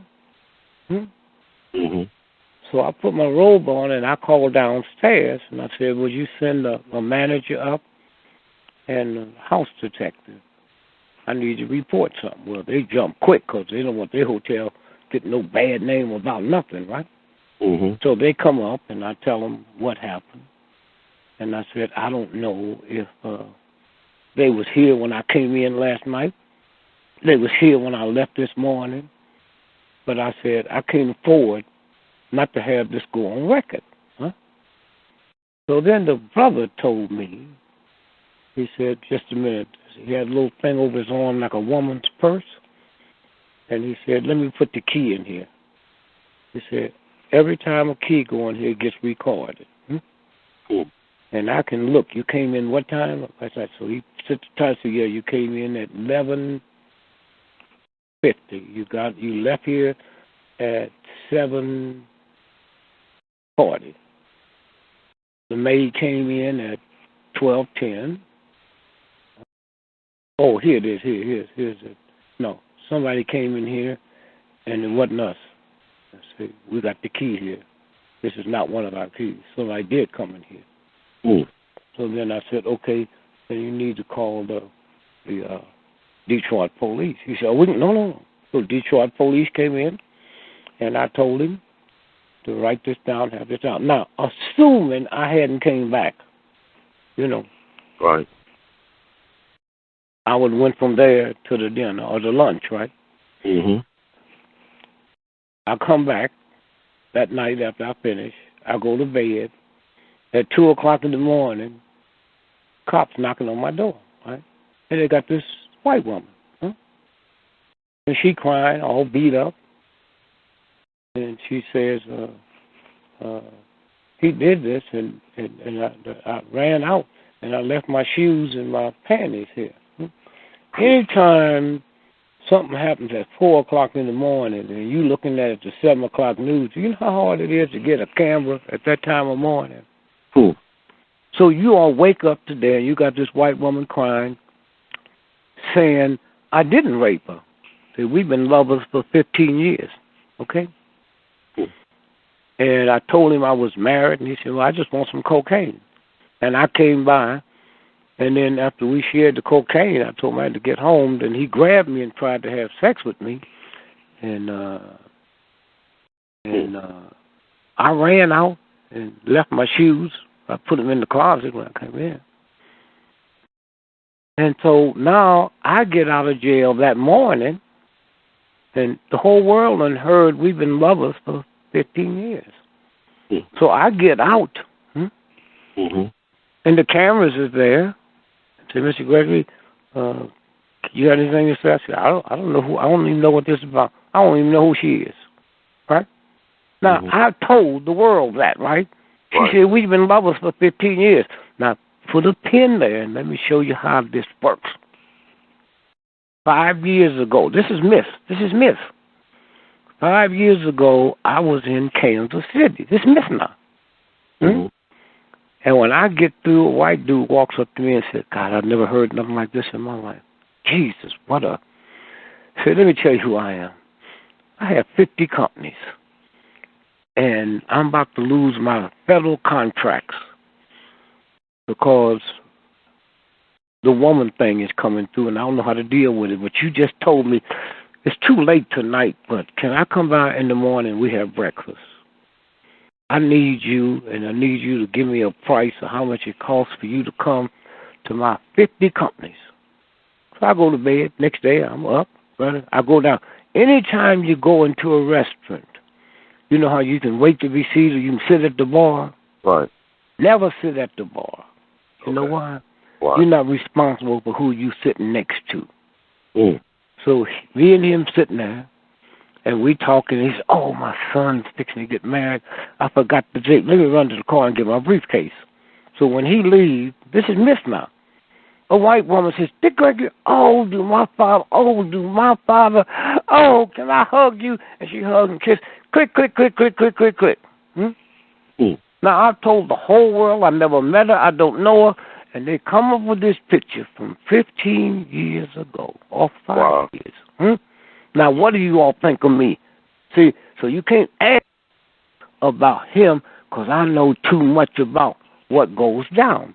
For instance, let's say you are the top, you just put out a record today that's selling 10 million a week, right? Right. Right. A couple of days before Christmas, right? Mm-hmm. So you got a big royalty check coming, right? You're going to have a Christmas. So 2 weeks ago, I filed charges against you, not as Dick Gregory, Mm-hmm. and said, I wrote that song. Mm-hmm. No, they don't know or not. So now we go to court. You know what happens? What happened? The federal judge frees all your money. Now, you ain't never had no money. You one of the richest cats in the movie industry, and you don't have a quarter for Christmas, right? Mm-hmm. So you make a deal. You settle out of court. Right. This is a scam they've been doing. Now, I'm not saying this about these ladies. I'm saying what goes on out here. So now, here's what I question. Mm-hmm. Bill Cosby was getting ready to buy NBC. He had the money and the pull. Mm-hmm. White supremacy said no black person will ever own the network. Right. So his son comes up dead. Mm-hmm. In California. He's driving on the highway. Gets a flat. They say it's robbery. Who gonna rob somebody on the highway where cars doing 80, 70, 80 a month? Huh? Right. So they say he pulls off the highway and calls this woman friend of his, right? Mm-hmm. She shows up in high heel shoes, miniskirt, and a mink coat, right? Mm-hmm. The high help him change the tire. What they didn't know, this Mercedes had the technology. You got a flat, you push the button, and it changed its own tire. Mm-hmm. Now ask a question. How is it Bill Cosby's son was killed and he can't do no Jell-O commercials no more? Is that mean, man? He can't do no more Jell-O commercials? I mean, think about that, huh? Mm-hmm. That is really out of your mind, right? Right. Okay, so now, no NBC. Mm-hmm. So now, the word I got from my people in Europe, he's getting ready to make another big deal. Now, who told the world about him this time? Was it the black comic? Yeah, Hannibal Buress. That's who they blame it on. Yeah. No. I'm talking about who did you see? You know who right. blame it on? Huh? Right. Him. Did a whole act, right? Right. Most people ain't never heard of him around the world, right? Right. Have you seen him in the last 3 weeks? No. Okay, see how they do it? They will start it off with a black man, because you can't say this is white folk trick. Right. He gets out there. If Hannibal Bird came up dead tonight, most people around the world would think, who put the hit on him? Mm-hmm. Who? Bill Cosby, right? Right. I thought, okay. yeah, definitely. If Bill Cosby came up dead tonight and a suicide note, how many people wouldn't believe it, huh? That's true. Okay, so I'm not saying what they're saying is not true. I'm saying this. Why are all these women coming out when it's too late to get any money? Right. And why didn't you come out before? Yes. Now, watch this. Okay. When they came out, the girl came out, she's 15 years old, at the Playboy Club, Right. Crazy. Mm-hmm. And Bill Cosby took her and her friend. Oh, it might not be crazy, but say you 19, huh? Right. The next day, the LAPD, and if you didn't see that, you need to pull that. The LAPD say they're gonna investigate Bill Cosby and Hugh Hefner. Okay, now listen to this. Now they said that, and we got a few minutes. You can pull that up while I'm talking. Yes, this sir. is the head of the police department, huh? Of the LA Police Department, huh? Yes, sir. Yeah, I see it. Yeah. Huh? New York Daily News on December 7th, 2014. LAPD to search Hefner Estate during Bill Cosby investigation. Okay, now you heard that, right? Right. 2 days ago, pull up what he said. They have no evidence to proceed with an investigation. This is what his wife was talking about. That ran all over the world. Right. Now, here's the problem with this. The head of the LA Police Department, you know how many lawyers they got? More than God, probably. Huh? More than God. All right, no. You mean the lawyers couldn't tell him the time had expired? Huh? That's what he said. We passed the time that we could investigate this case. Wow. Because of the statute of limitations. No, listen to what he said. You just read. What did he say when you first read it? They were going to investigate Hugh Hefner's estate. Looking for what? Evidence. Okay, no. That happened, what, 30 years ago? Right. I was thinking. Man, this fool. See, when this stack match, listen to what he said. Now, all of them said he gave him pills, right? Right. But nobody knew what the pill was, huh? But most of them said he didn't have nothing to do. How do you know if you're unconscious, huh? How do you know if you're unconscious, huh? That's and that's a good question that Whoopi Goldberg raised towards Beverly Johnson on the show about, were you concerned about the type of drug it was? Why weren't you concerned about the type of drug? Why didn't you go to the hospital? You heard what she said, didn't you? Right. I think I've had every type of drug you can have. Thank you. I'm glad you said it. But, also I want to ask you this as well. Wait, no, this is important. Oh, yes, sir. I knew something was happening to me. She said I had every kind of drug and called him an MF on the front page of the New York. Vanity Fair? Huh? Vanity Fair? Or you talking about... No, the front page the other day of the New York, either the Daily News or the New York, the New York, what is it? Times? Not the Times. No. The Daily News. No, I know Daily News. And what is it? The Post. The Post. New York Post. Yeah, yes. Pull up one of them the other day where it says she called him a MF. This is the headlines, man. Uh-huh. Where she called him a MF. That was just a couple of days ago. Okay. No. And then she said, well, I got in the cab. I told the cab driver I just called Bill Cosby an MF. She might have.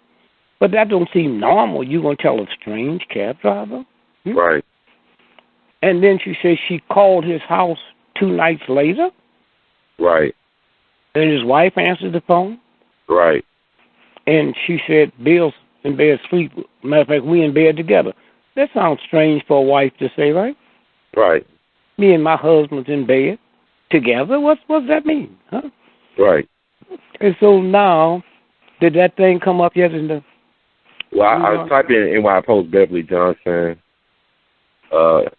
called Bill Cosby and MFer. Like a lot of the Vanity Fair article come up and the gossip, all the little gossip sites, they... Well, don't worry about it. I'm saying it was the headline, so we can find that anytime. No, right. Don't. So here's what I'm saying. So I'm listening to this, and I got 7 daughters. Huh? Right. And I'm an entertainer. I know what entertainers do. Huh? Mm-hmm. They caught Charles Barkley in the car in the back seat having oral sex with him, and they let him go after he cussed them out. Huh? Right. Now, I would never say that on this show unless you could punch it up and pull it. It made the news. Right. So what I'm saying is it could all be true. But I'm looking at stuff. Now, what did they do? You think they're doing it for money? Hell no. Look, didn't NBC cancel his new show? Right. You know that, right? Mm-hmm. Did you know they had to pay him $50 million anyway? No, they ain't say that. I didn't know that. I didn't ask you. I said, did you know it? No, sir. No, sir. Okay. Netflix canceled his show, right? You know they had to pay him $60 million? I didn't know that. Wow. Did you know the company that distributes his reruns of the Cosby Show? Mm. Did you know they canceled? Yes. All right. Now, let me tell you. Bill has 51% ownership of that. Ed Weinberger, my friend, I'm the first guy he ever wrote for, and he had to go everywhere black I went, him and Jim Sanders. That's why he's one of the richest cats in Hollywood. He wrote so many black shows. He also wrote for Johnny Carson. He wrote Mary Tyler Moore. He wrote Taxi. The money just flows in, right? Right. And so, and then everybody that was on that show, the children and everybody, that's grown now, do you know when them reruns run, every time it runs, they get $1,000 per show? Okay, now wait a minute now. It runs a minimum of 30 times a day, or maximum of 50 times. So if your daughter, if you was a little boy, if you was on the show, every day you guaranteed $30,000 or $50,000. You know how much investment you have now that that's cut off? How you gonna pay them notes, man? This thing is huge. Wow. So what I'm saying is the women, where they getting the money? They might be there. They ain't saying where they getting the money from. Just because you was a hot star, you can be raggedy and broke now, huh? Nobody's talking about where they're into drugs, okay? Now, we already know he's into drugs. He's listening to them, but they not said that. He gave him some wine, and then he gave him this pill. Well, who are you going to take a pill that somebody gives you? Right. I see cocaine or heroin or crack, but somebody going to give you a pill? And so then the next thing they'll do, is they'll come up and say, some woman was murdered, and they'll find some black guy just like they did that Thug comic. To say, I did it for him, huh?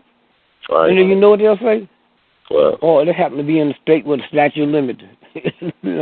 So that's how I look at it, because I know what they're doing out here, and I see it.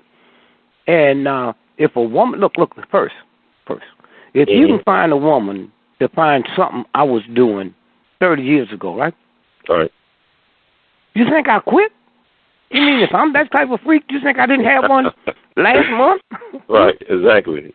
You got pills and stuff now. You got all types of stuff that can keep you going for a while. You hear me? And so how come if they can go back and find all them women, how come they can't find a recent one of when did Bill stop?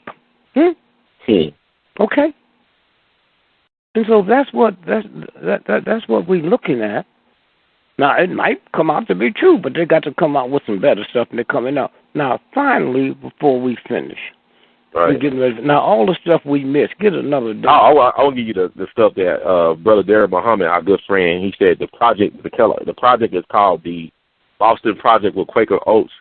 The school is the George Fennell School for Children. Fed the children plutonium in their oatmeal. Hey, he said you can read about this. See, you talk too fast, man. All right, damn, slow it down. You got old folks listening to you. All right, let's do it over here. All right. Okay. He said the project is called the Boston Project with Quaker Oats. The school is the George Fennell School for Children. They fed the children plutonium in their oatmeal. You can read about this in the book Plutonium Files. Okay, now is that the black woman who wrote that book? I'm not sure. I could look it up. But also, with the Kellogg's piece, too, I found some recent stuff about the GMOs with the corn. Yeah. They said that Kellogg's uses 100% saturated poison-producing GMO corn. Yeah. GMO corn. My grandma would do in them corn is genetically modified organism. Genetically modified organism. Organisms, okay. Right. It said what do they use it for? Corn? Bug killers like black flag and raid. Huh? They said if GMO corn was sold in a hardware store, it would be most appropriately placed next to the other bug killers, like black flag and raid. Oh, yeah, okay. No, listen. Mm-hmm. See, when the brother just called you, he's the number one. I talk to him all over the world, right? Right. And I say, brother, if you still listening, soon when I hang up, call me. I got something to run past you. Now, listen to this here. Hear me good now. Mm-hmm. Read that again, man. Especially these Negroes, like my mama, if she was alive. Hear what you said. Those was rich white children. What did they do, and what year was it? Let me see. Let me look it up. Yeah, the Boston Project. The one you just finished reading. Yeah. That Darren sent you. Mm-hmm. Yeah. You threw it away that fast? No, I didn't throw it away. He just sent it to me. He didn't send me a link or anything like that. That's Well, what were you reading just now? He read a note he gave me. He gave me a note. Well, what'd you do with the note? In the early 1950s, the Boston Project in the early 1950s. Slow up, man. You got people there trying to write it down? Yeah, but like the Boston Project in the early 1950s, my experiments with radiation on people. Go ahead. Yeah, I'm trying to. Well, okay. Let me tell you something. We'll deal with it. I got it. In the 1950s, mentally retarded students were given permission by their parents to belong to the science club at the Fennell School in Waltham, Massachusetts. They were fed radiation with the cereal to identify the pathway of nutrients in the human digestive system. The tests were carried out by the Quaker Oats cereal researchers from MIT. I'm going to read that part again. Now, wait a minute. Didn't I tell you MIT? Yeah, you told me. You told us. That would make Hitler blush. Did I tell you that? Yes, sir. You told us. The proof is in the oatmeal. Well, Quaker Oats wanted to prove that nutrients in their cereal travel throughout the body so they could win an advertising war against cream of wheat, their largest competitor. Okay. Quaker Oats hoped that traces of radiation would help them to identify the rates of absorption and elimination of the nutrients. Okay, now hold it. Let's do me a favor. Do me a favor. Okay. Do me a favor. We will have Brother Darren on because there's still something that they did in the 1920s. Right. With that same school, okay? Mm-hmm. But I just wanted poor white folks and black folks to know if they do this to rich white folks, they don't care. So if you know if they do it to them, what they doing, and that was in the 50s. The one I was talking about was in the late 20s. Right. And they also said they settled a lawsuit on December 31st, 1997. Quaker Oats settled a lawsuit, and 30 of the students were awarded an overall settlement of $1.85 million. $1.85 million. Yes, sir. And so again, I'm saying when you look up here and think about black folk killing, oh come on, y'all, huh? And so, how much time I got? We kind of ran a little bit over, but I had got some callers that want to talk to you right quick. I don't know if you could take calls right now. Yeah, but before I do that, let me do this here. Okay. About Christmas, right? Mm-hmm. You heard of jolly old Saint Nick, right? Right. Jolly old Saint Nick. So that means his name was Nicholas, right? Right. But he became a saint, right? Right. So who is he? He was one of the richest cats in Europe. And every year during the holidays, he gave all his money away. That's why he became a saint, okay? Mm-hmm. Jolly old Saint Nick, okay? Now, Santa Claus, the chimney man, right? Right. In Europe, when there wasn't no oil stoves or gas stoves, it was just wooden stoves or coal stoves, and that created soot, right? Mm-hmm. So that was the white dude that went down and cleaned the chimneys out, okay? Right. He was a chimney sweeper, okay? So they take that and put it into mythology, right? Mm-hmm. Now, I've always wondered why when they killed my Jesus, they told me to call that day Good Friday, right? Right. So I called it, how can that be a good day if you kill my Jesus? Well, let me tell you why it's a good day. The sun dies every year on December the 21st. You got that? Yes, sir. That's the first day. The winter solstice. The winter solstice, right? December 21st. Right? The sun dies. Okay? Mm-hmm. Now, that's 3 days before Christmas, right? Right. Okay? So now the sun dies. This is the story. This is where this story came from. December the 21st, right? Right. Is when the sun dies, right? So when you got him, when you was your mother was impregnated by your father, it goes into the seed and it smothers to death for 3 days, and then it explodes. Okay. Mm-hmm. Now on December the 25th, midnight, right? Yes. Okay. Now, are you old enough to know that you could used to go to people's house and there was a death in the family, be a wreath on the door? Okay. I'm not aware of that, but go ahead. I'm listening. Okay, a wreath, and it had a purple ribbon on it. Mm-hmm. Because when you die, you all turn black. So all them white folks, wait, look at people themselves when they die. You turn black, right? Mm-hmm. So if you was going by somebody's house and you saw that wreath on the door and you hadn't been in town in a year, you going by to have a party, you go get back in the car, right? Right. That wreath, right? Mm-hmm. And then after the funeral, the wreath is taken down. Okay? Now let's go back. On December the 25th, midnight. Now I need you to count, but you got to be tricky now. Right. December the 21st, midnight. The sun dies for 3 days. Now we got to count. From December the 21st, midnight. December the 22nd, midnight. 1 day. December the 23rd, midnight. 2 days. December the 24th, midnight. 3 days, right? Well, December the 24th, midnight is also the morning of what? Christmas Eve. Wait. Christmas Eve is over. Right, but you said 3 days. Actually, 4 days, right? 4 days. No, son. Midnight the 21st, right? All right, midnight 21st. I got you. Okay. Midnight the 22nd is the first day. Midnight the 23rd is the second. Midnight the 24th is the third day. That's when the wreath comes down and you light the tree. And the pagans didn't light no damn tree. They just put ornaments on the tree because they know the sun is back alive. Huh? Right. That's what that's about. So now why do you call it Good Friday? Because 270 days from that is when she conceived. That's Friday. And that's why it's called Good Friday, huh? Yes, sir. And so anyway, I'm saying when you sit and you look at all of this, now what we need to, you got some people want to call. Okay.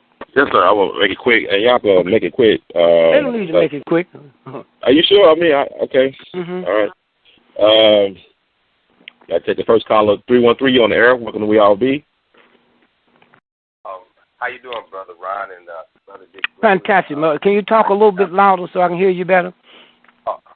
I'm sorry. Can you hear me better now? I hear you good now. Good.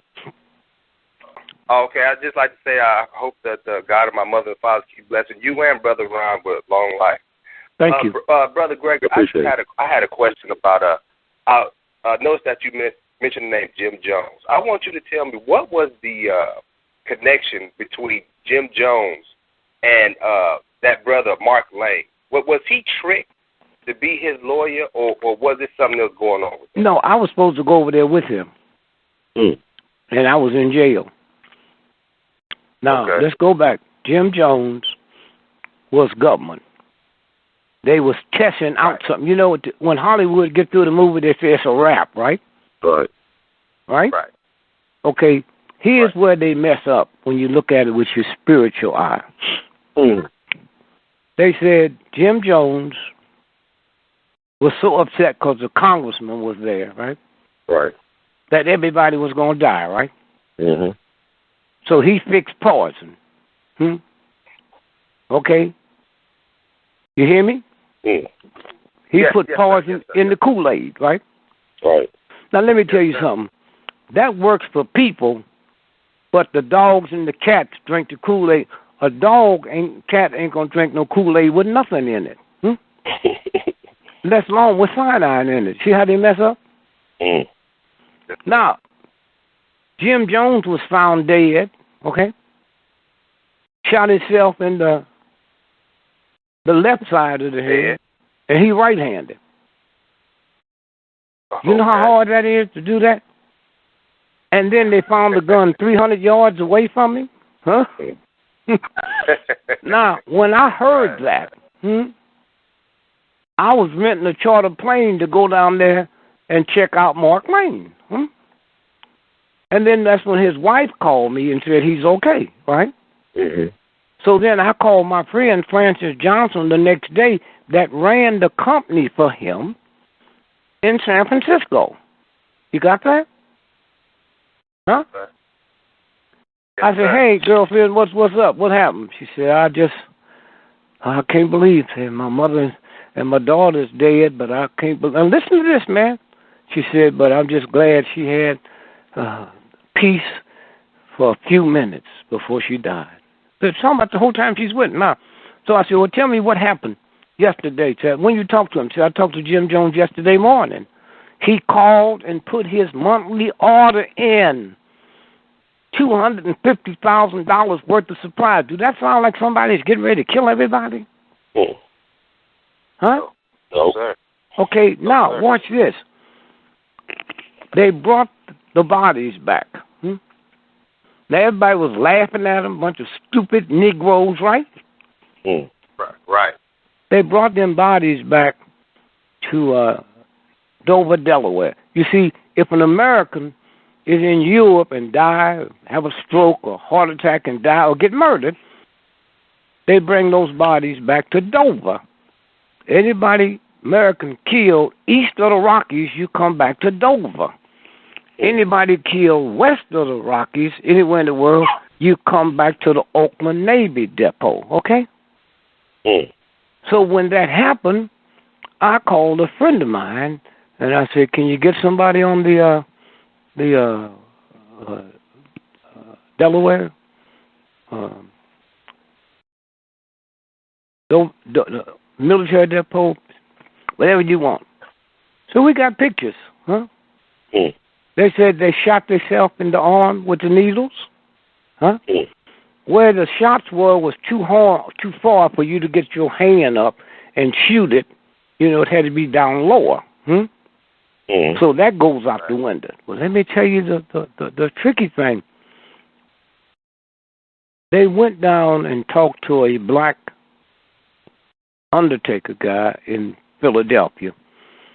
For 20 years, he'd been making a bid to get the contract to service that host. He gave up. So now, the year of Jonestown before, he gets a knock on the door. It's the United States government. Said, man, we just want you to know you won the bid for the contract for Dover. He said, I didn't put a bid in. He said, no, we just felt so sorry. You've been bidding so long. You just have it. They knew them blacks was coming back, right? Right. 6 months before. Now watch this. Do you know when them black folks came back to Dover, huh? That was the military that brought them back. Did you know that? They brought them back. No, sir. They put them in coffins. Hear me. And they locked the coffins and cemented them. And everyone, if your mother, grandmother, when they brought that body home, they had a military escort, just like if you was a war hero. Did you hear me? And they went there to see to it those coffins was put in the grave, and that grave was covered out, or you could have them cremated. That's how vicious this is. So what we know now is the country right next to it, which is 2 miles, they dropped tear gas and put everybody out. Then they injected them. That's how the dogs and the cats. There ain't no dog. You can't get a dog to drink Kool-Aid. Okay? You can't get a dog, unless the dog is real thirsty, you know, the water that come out the faucet with the chlorine, the fluoride, they won't drink that. They'll let it sit in a bowl. You can put it in a bowl for a dog. They'll let it sit there until all gas goes up to a higher level. So I tell people who don't want to buy bottled water, say get you tap water and sit it on the floor if you got a dog or a cat, and don't you drink it till you see them drinking. No, so that's what that's about. The government paid for it. You know, they made these white folks and black folks think them was fools, and that was an experiment. That was an experiment. And then after it was over, they said, it's a wrap. It's a wrap. All right, so we got another caller, Eric Cole. Thank you, brother. Yeah, thank you, brother, for that. That was a great call. Try to get this. Eric Cole 212, you on the air. Welcome to We All Be. 212. Let's move on. Got Eric Code 401, y'all on the air. Welcome to We All Be. How you doing, Brother Ron? How you doing, brother? How you doing? What's your name? Wayne Barboza. Hey, Brother Wayne, how you doing, man? Yeah, go ahead. God bless you, brother. D.Gregory. Peace and love to you, and happy holiday. Oh, I'm so glad to get in touch with you. I don't know what kind of time is left on the show. I actually thought the show was over. It's overtime a little bit, but go ahead. Go ahead, keep talking. I hear you. Go ahead. I'm going to jump right. I'm going to jump right into it because I'm not used to these phone calls. Brother Gregory, you lived in Plymouth for a period of time. I still live there. I still live in Plymouth. What? I still live in Plymouth. I didn't hear you. That's the way I understand it. I work on a project. I've been working on it for 14 years, and I know you know more about it than I do. It's called the Parting Ways Project. The what? Parting Ways Project. Parting Ways. Tell me about it, because they got stuff listed under different names. I understand, because I'm an elder myself. Back in the 60s, a settlement in Plymouth was discovered, and was architects dug it up, and they started. Does that ring a bell? No, I can't hear. I didn't hear what you just said. Yeah, you broke up a little bit. Huh? was saying his phone, his voice broke up a little bit. Yeah. So what did you say now? Okay, I'll try again. Back in the 60s, yes, a settlement of African American veterans that fought with George Washington yes. was given Lincoln. Are you familiar with that land? Yes, Okay. I understand that you had a little involvement with it when it first was discovered.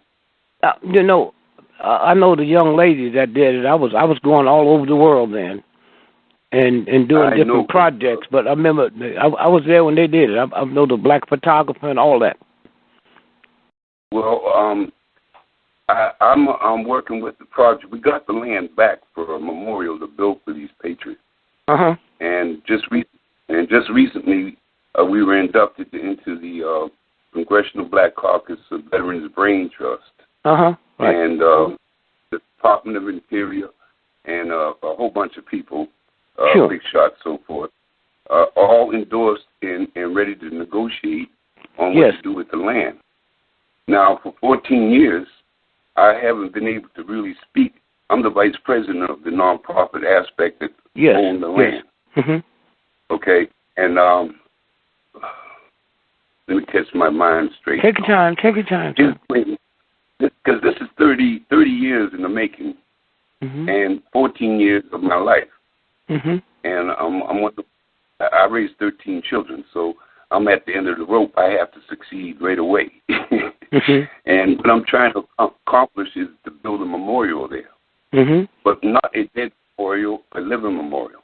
We're planning on taking 5 acres of the land that we got back and doing aquaponics and hydroponics, etc., and a research center.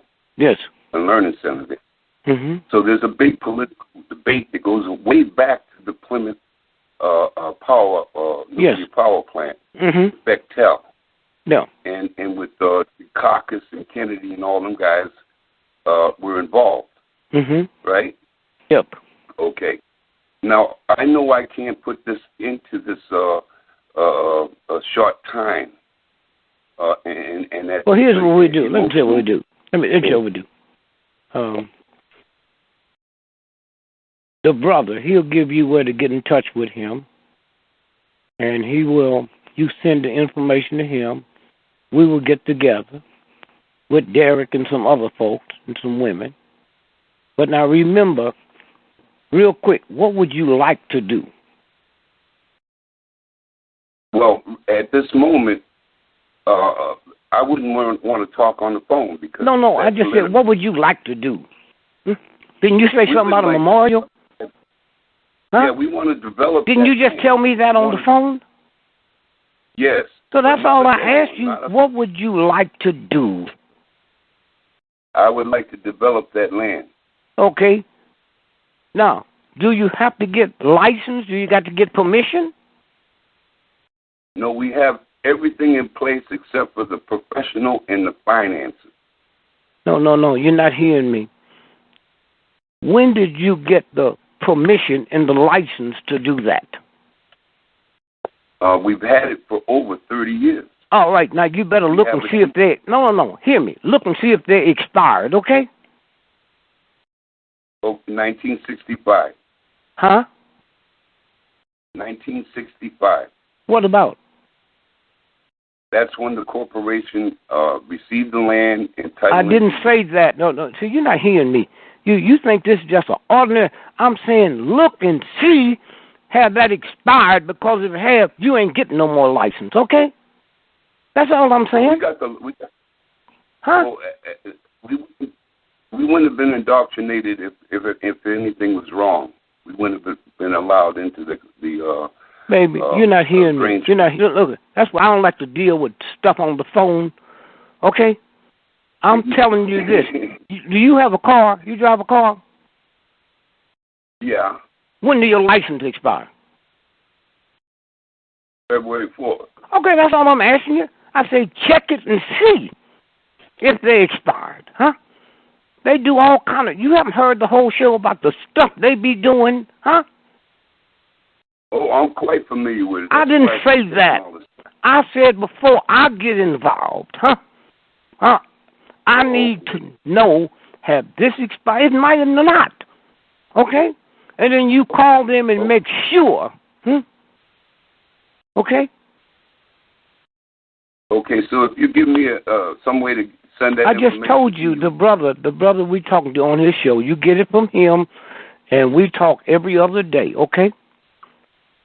That sounds wonderful, brother. That's all I could ever expect from you. I really appreciate that. All right. Thank you, brother Wayne. We appreciate it. Do he know how to reach you? Yeah, I know how to reach him, yeah. All right, good enough. Okay. All right, great. I appreciate that. Happy holiday. Happy holiday. And we got a caller, 901. You are on the air. Welcome to We All Be. 901. They said move on. There's still a lot of people. You got a caller from your hometown, St. Louis, 314. You're on the air. Welcome to We All Be. How you doing, Brother D.Gregory? My brother. Peace to you. Yes. You too. So you did a show a month or so ago. I listen to everything you do on YouTube and everything. I follow Brother Ron and all that. But you did a show on AIDS, and I found it hard to believe. I finally came across this guy named Dr. Sabi, and he was saying how he cured AIDS and cured all this type of stuff. And you and him had a seemed like a tit for tat about. He said that you said black people manifested sickle cell to combat malaria and all this and that. Yeah, sure. That's you're born with that. And also, hold on. And one other thing. Now you say you're Uncle Tom or whatever. I mean, not whatever, but if you say you're Uncle Tom, and it was on another show you said that you're not going to say certain things on the phone or on the show. And I'm figuring, like, what do you have to lose, or it just seems a little disingenuous if you're keeping. Let me tell you something. Wait, hold, bro. Let me tell you something. If you have something to say, I mean, no, I'm not. I'm trying to be, condescending or anything. You know how many agents call me up when I'm on the phone talking that crap you talking, huh? All right. I just didn't know they use St. Louis. Listen to me. Hear me. Okay? I know stuff that if I told you Americans would start committing suicide. Okay? All right. I mean, but why don't you let us decide? Because that sounds like some Area 51 type stuff. Like they keeping stuff where they have so many secrets, and we don't know what to believe. But if you have some pertinent information, I mean, what do you have to lose? I mean, just let us know. Like NBC. Let me tell you something, son. Let me tell you something. I know stuff. No, wait. Will you shut up and let me talk? Huh? Yes, sir. I know stuff that if I said it on this show, it would discredit me, huh? And if you hear me talk, I will never say when Kennedy was. Are you still talking? No. Can I meet? Well, let me meet you. I want to know. That's why I want to ask Obama or somebody like that. Like what? Like, have he seen an alien or you know what? Let me tell you something. Stuff that you hear about. You know the good part about shows like that. Well, tell me then. I ain't gonna tell nobody. Anybody can call. Crazy people in jail. So I don't know which one you in, but I'm through with this here. Okay. All right. We'll move I on. go all over the world. I'm with top researchers. We know stuff. You heard stuff on Jonestown you ain't never heard tonight, okay? And then you going to call me up and question me about some stuff, huh? And then going to get belligerent about it? I'm going to tell you what. I wouldn't sell you an ice cream cone. This is my stuff with researchers, and we put it all together, and we're glad we got places we can give it out where people can hear it, and then they go deeper in it. Now, the last thing I'm going to say to you is this, huh? There was a psychic was known as the number one psychic in the world. I always tell people, when you go to St. Louis, sit your watch back 3 hours. Now, listen, here's Gene Dixon. Mm-hmm. Man, would you punch this up while we're talking? Okay. Gene Dixon, 18 months before Kennedy went to Dallas, huh? Before Kennedy went to Dallas, huh? Mm-hmm. Okay? She did a column and said, I see dark clouds around JFK's head. Don't go to Dallas. He wasn't even booked to go to Dallas. Right. Please, Mr. Kennedy, do not go to Dallas, huh? Mm-hmm. Now, 18 months later, he gets shot. Okay? Right. Now, she runs the column again all over the world. And you know what they found out? What? We found out she's on Hoover's payroll, and Hoover give her targets 18 months to 2 years before it happened. If my mother was alive, she'd think that went sent at the right hand of God, okay? Now, let me tell you this. His car was never supposed to go down Elm Street till 30 minutes before it was ordered to make that change. Simple.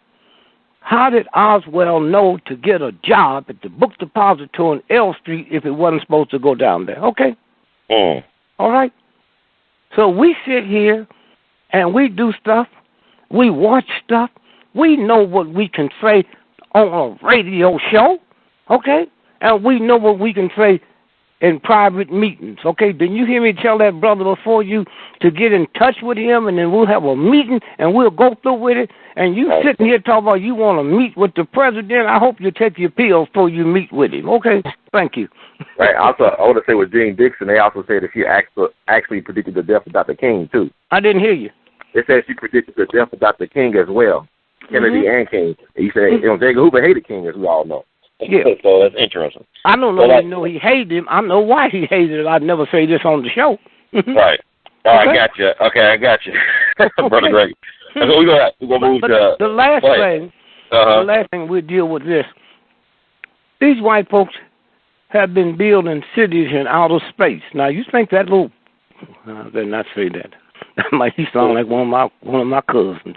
They've been building cities. Wait, they've been building cities in outer space since 1963.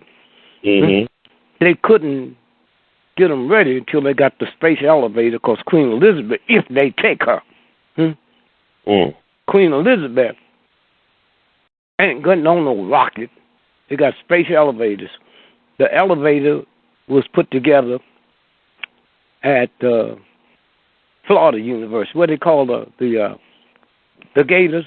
What? The Florida, University of Florida, Okay, yeah. And the other one, the rod that it goes up on was put together at Virginia Tech. Okay.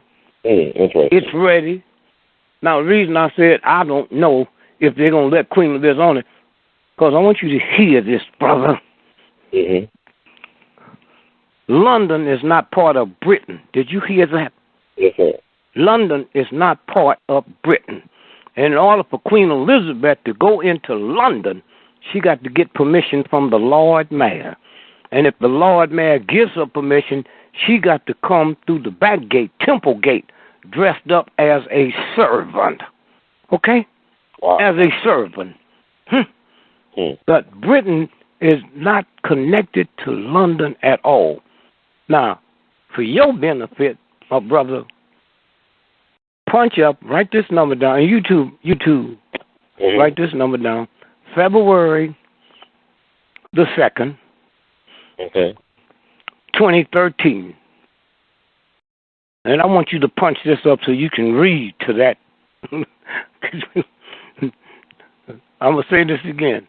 Wow. Did you February the 2nd, yeah. What's it say about the Vatican? The Lord, did it mention the Vatican? Well, it's like United States Conference of Catholic, let me see, I'm just typing to the link. Wait. Let's go over it again. United States Conference of Catholic. No. Okay, go ahead. No.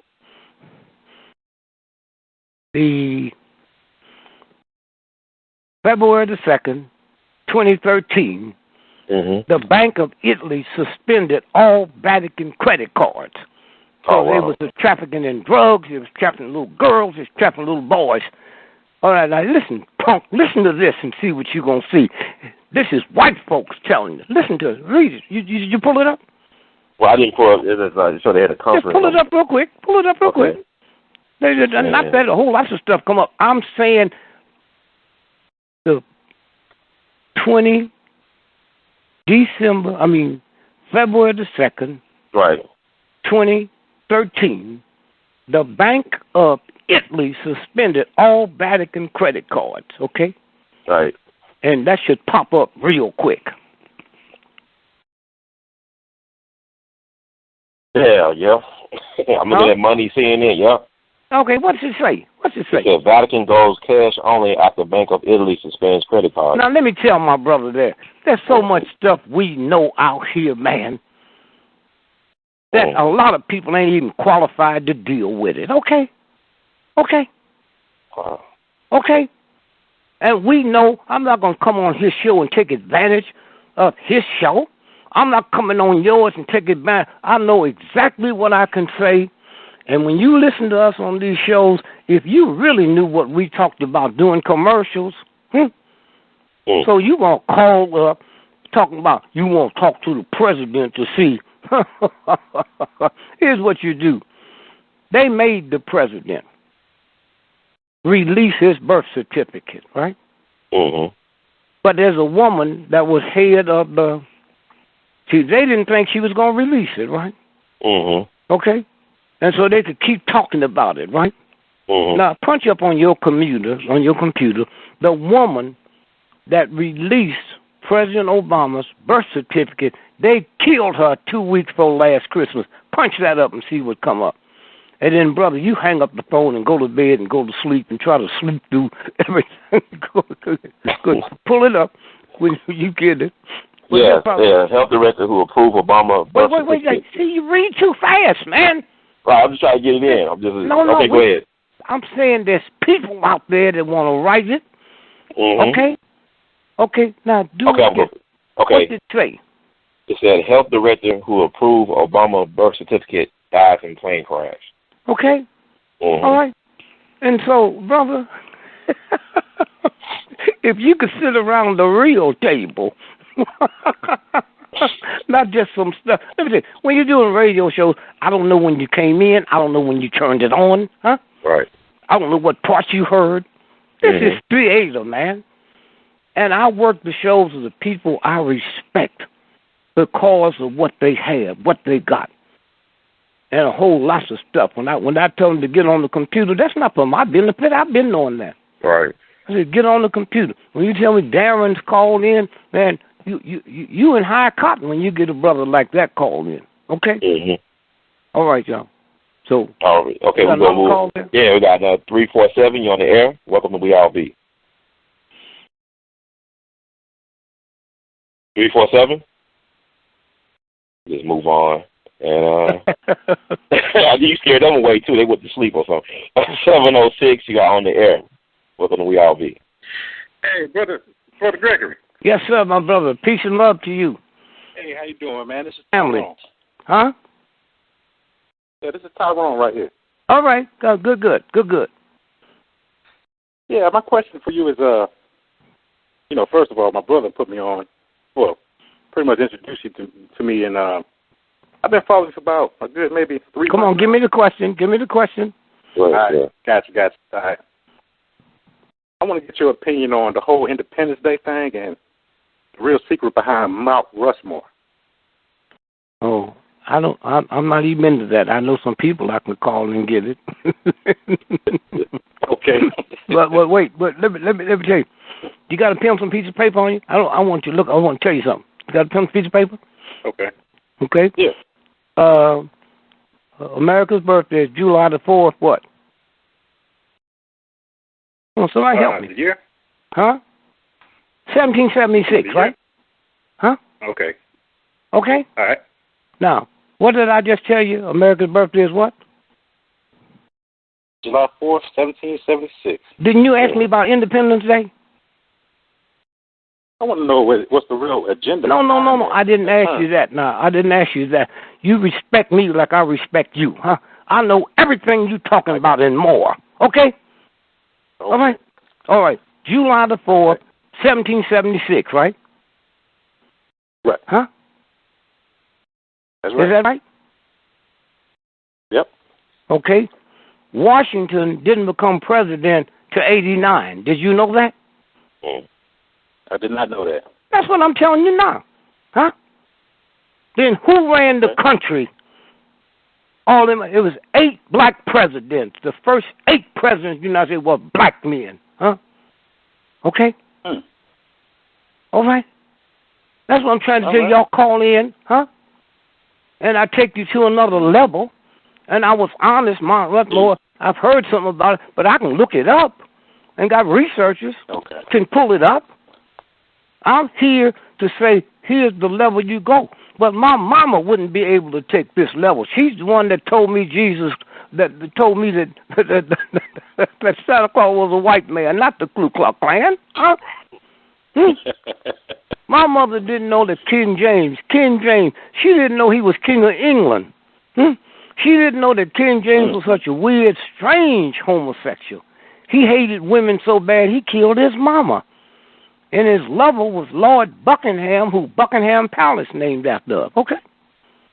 So these are, all I'm saying to you is you call me. I told you, Mount Rushmore, I can get that in 2 seconds, huh? I got researchers all over the world. I just call and say, give me this here. But I'll give you something simple. George, America's birthday is July the 4th, 1776, and Washington didn't become president till 1789. Who ran the country? 8 black presidents. Yeah. Huh? All right? Okay, thank you. All right, I appreciate it. Thank you. Thank you, sir, for that answer. And got another caller from, I think I know his sister, Sabrina Green. Welcome to We All Be. Hi, greetings. Girlfriend, God bless you and the family. Gregory. Yes. A blessing to you, too. Did you call me recently? I talked to you on Sunday, and well, I thought somebody called me and left a message. Yeah. That was calling you to let you know about with the Cuban 5 getting released. Yeah, but you told me. See, I didn't hear that. See, my phone blinked out. So when we hang up, would you please call me? Okay. The message was kind of blinked out. Okay. So we're on now. Yeah. Okay. With Cuba and Venezuela and Chavez, one with CELAC, which was formed about this time a couple of years ago. And there was another program, I can't remember what the other program that Chavez formed with a lot of Latin America and the countries of CELAC. And so that then the anniversary of that is about this time of year, because I remember when he formed it in December. But with Chavez being killed, when he came back from Cuba, he was healthy.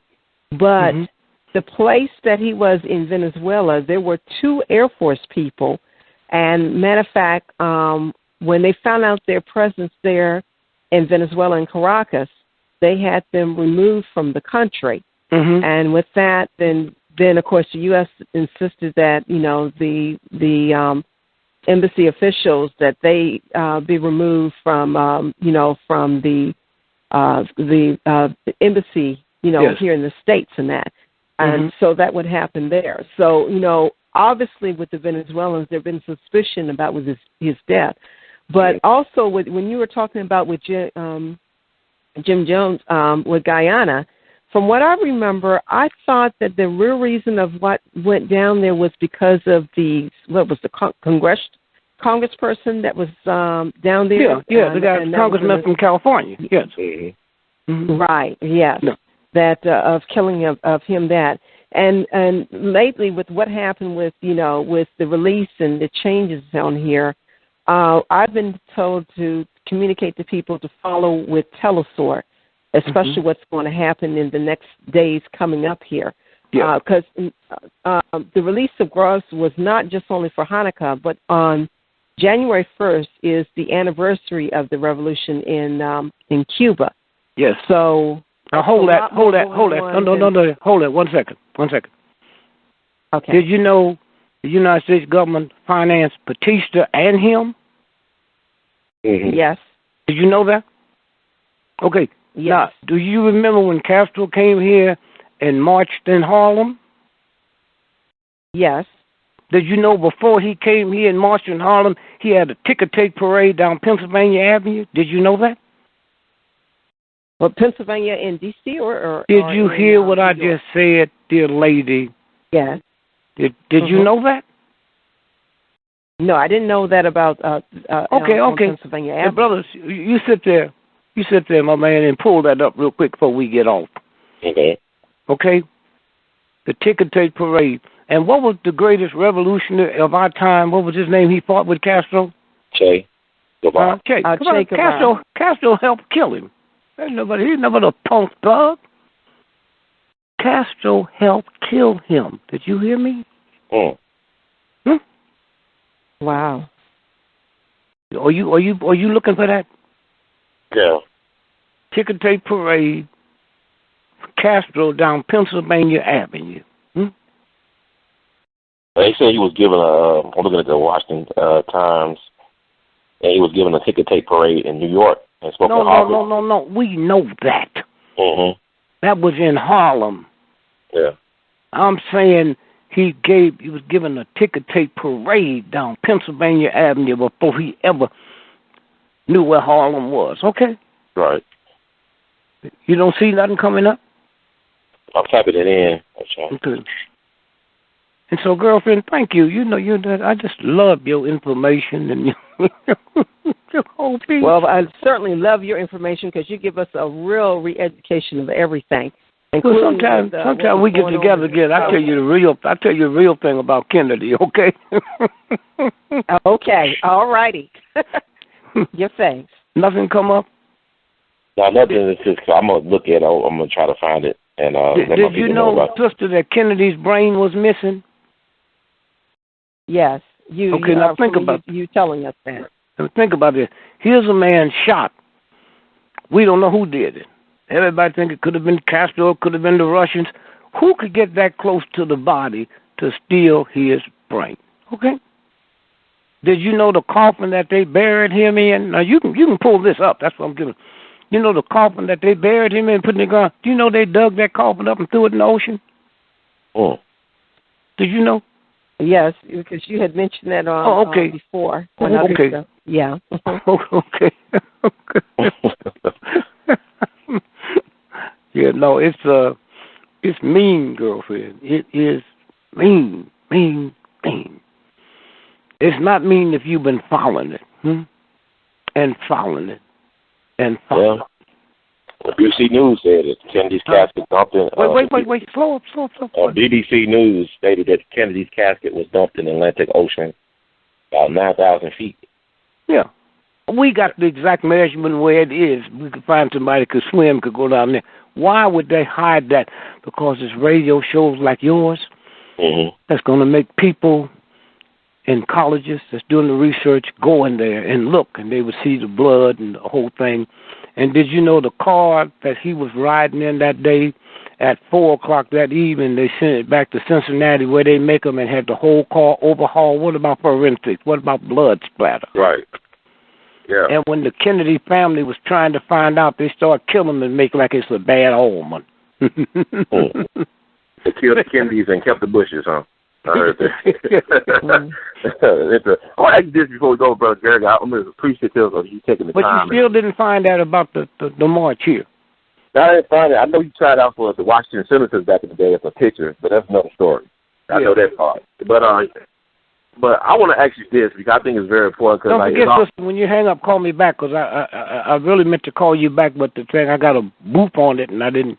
Okay, what were you going to say, brother? Yeah, I want to talk to you about this because, just clear up some stuff because you, like you said, you've been longer in the movement. You're a soldier, been down for the cause for years. I have been hearing people tell me this. They're claiming now that Dr. King and Jose Williams had a relationship and that Coretta Scott King was a lesbian. Have you heard that? No, but why would you say something like that on a black show, which is a goddamn rumor? Are you crazy? Huh? Yes, sir. Why would you say something like that, huh? If you don't have the information, I don't have no problem with you saying it, but do you have the information? No, I'm not saying that. No, if I had it, you think I'd answer something like this on your show? Huh? No, sir. Well, I had to take a chance, Kyle. No, you can't take a chance, man. That's where you think that came from, huh? Oh, from white supremacy, from white folks. Okay, so why don't you call them and ask them that, huh? On this here show here, as many times if you have me by yourself, you never whispered that to me, huh? You wait till you get on the air all over the world and throw out some shit like that? I thought we was friends, man. How much stuff do I know? How much stuff do we talk about personally, huh? Yes, sir. how many times do I give you a heads up so you don't get caught cold? And you going to ask me some stuff like that?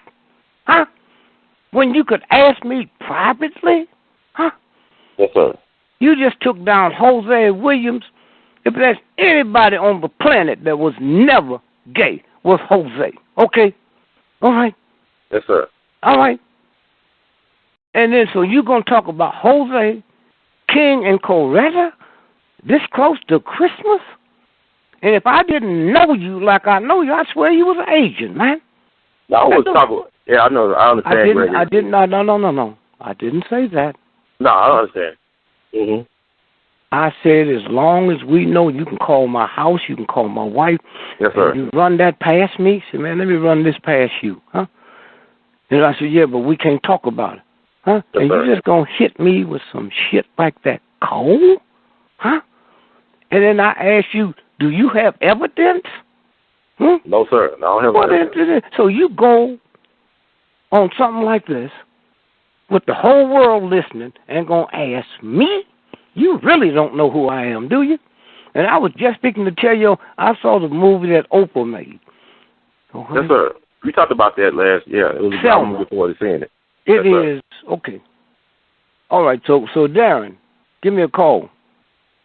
All right, so we got any more to do? No, Bob, let me see. Well, one more call, if you don't mind. I want to thank you for that. 347, y'all on the air. Are you there, 347? Brother D.Gregory, Brother Ron. Thank you. My brother. Who is this? Show, sharing information. Wait, who is this? Leroy. Oh, Black Man. Black Man. You know what you do to me, Leroy? You know what you do to me, man? You will call me. I don't take my phone book with me because I don't want to steal it and get all y'all's numbers. Yes, so anytime you call me, leave the phone number.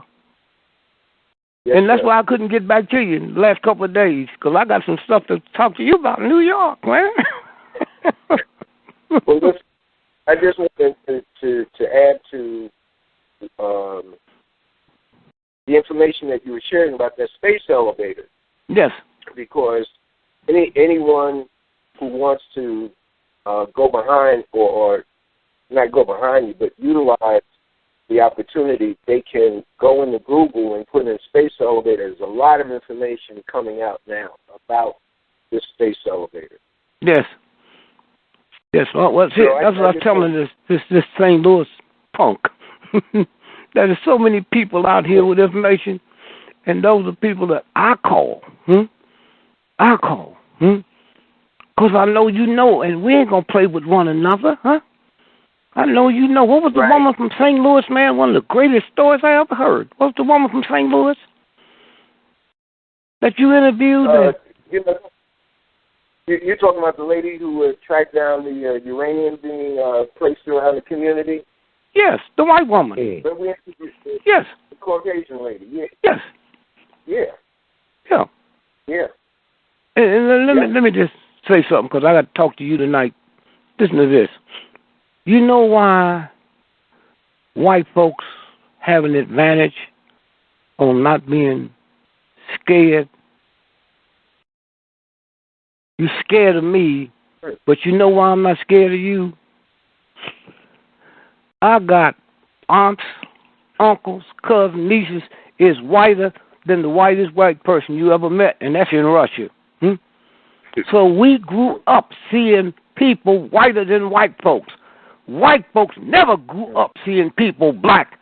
Now, until we get into the research and understand that instead of just talking about we can change this, they never seen a black person but my mama acting like Beulah. We've always seen white folks whiter than white because it's in my family, okay? So why would I be scared of white? They never had that advantage, okay? And so when you take a white cop, any white man with all the privileges you can have in America, you got to be some kind of stupid to inspire to be a cop unless your father was a cop, his father was a cop, huh? Why would you want to be a cop, huh? That's a good job for me, because I get benefits, I get this. But for a white boy who could be president of the United States, when I see a white woman waiting tables, I say, what's a whole lot of white going to waste, huh? And so that's what it's about. Being a cop is a bad job. Now, let me tell you something. They talk about black-on-black crime. You know what they don't talk about? What? More cops die every year from suicide than killed in the line of duty. Did you hear me? Did you hear me? Mm-hmm. More, 90% of cops that get shot, it's by their own gun. All right, take it from them, right? Now, here's this. Police is the number one suicide occupation in America. You know who their second wives are? Whores, prostitutes. Now, you know why? You know why? The police was invented by the Egyptians. That's bull. Was invented by the Nubians. The Egyptians get credit for everything because they the lightest African on the continent of Africa. They didn't build no pyramid. The pyramid was built 6,000 years before there was an Egyptian on the planet, okay? Now, let me tell you what they did. They said they invented the cops. It's called conscience on patrol, okay? Conscience. You know what color your conscience is? It's blue. Okay? Red, call it the red light district, because red represents whores, the red light district, huh? You take a woman and open up her leg, that's red, okay? That's why it's called the red light district. When Hoover sent that prostitute out to sit Dillinger up so they could kill him, she was called a woman in red, okay? Right. All right? Now watch this now. So what the Nubians said, conscience on patrol. Have y'all ever been driving and look through your rearview mirror and it's a cab but look like a police car and you slow up? That's the conscience on patrol, okay? Then the white folk came in and got it and called it constable on patrol. See how it works? All right. Now, let me tell you how tricky this is. They call men in blue. One of the women on police department. Men in blue. Now, let me tell you something real low down. You got to get way up to deal with this. Every city on this planet Earth. What did I say just now? Everyone? Every city. All city cops' uniform have to be blue, or they'll come and shut that town down. The real people. Not you chumps out here. White ain't a color, it's an attitude. And if you ain't got trillions of dollars, you can't have the attitude. Okay? All right? Now watch this now. Okay? Did you hear what I just said? All city cops all over the world, if you Muslim, atheist, whatever, you better not have a city cop that's uniformed not blue. Now, state troopers, they color can be anything, huh? County cops can be anything. Now y'all see how big this thing is y'all trying to mess around with, huh? And I'm going to say this again. All city cops on this planet uniform have to be blue. And if they're not, they'll shut it down. Okay? That's what this is about. Okay? A whole system that was put together a long time ago with codes and codes and codes. Okay? And so then again, now why are the cops so crazy? They ain't born crazy. You know what is so crazy? Why? If any of y'all listen to me had wallpaper on the wall with lead paint in it, okay? There's a possibility your children end up with lead poison, right? So what do you think happens to a cop that walks around with lead bullets wrapped around his belly? 8 to 10, it's crazy. The lead ran away.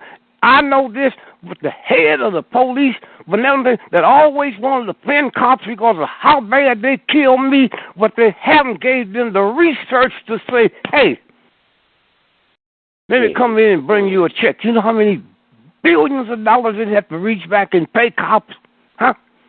Because of this. And they've been knowing this. I'm going to say this again. Lead around your belt. That's why the old cowboys, y'all ever heard the word gunslinger? Right. That's because the gun sling down off their body so it wouldn't touch them. You ever heard of the dead eye? You got to be a dead eye shot. Right. Why? Because you couldn't carry no bullets with you because the lead would get in your body, okay? That's what this is about, huh? And they don't know that, okay? They are committing suicide because they talk about black on black crime. What about police killing themselves? How come nobody want to deal with that, huh? And so I'm saying there's so much information out here. Most of it you don't put out because you discredit yourself. Well, the government would give me stuff to put out, knowing I'm talking to some folks that couldn't even handle it. I paid $2 million to research mother's milk. Did you hear me? Yes, sir.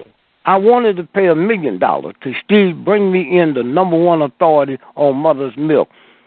Tell him I'll give him $1 million. He called me up laughing.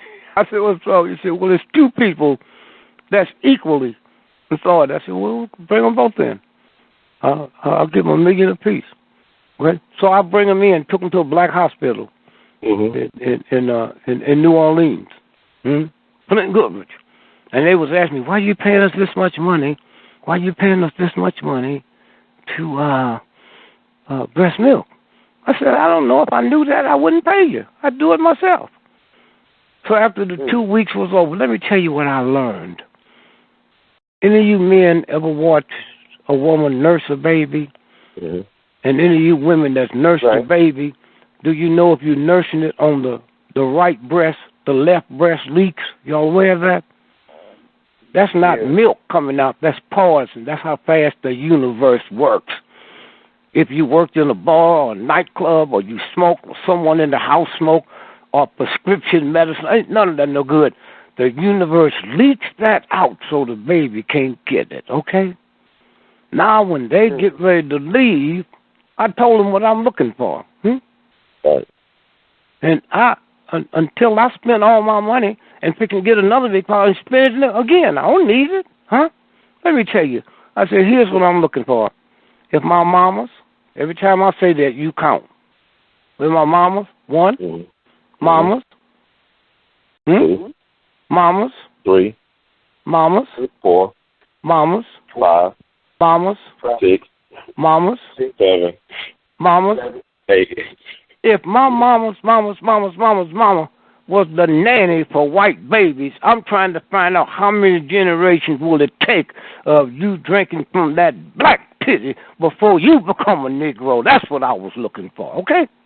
Yes, sir. And had the money.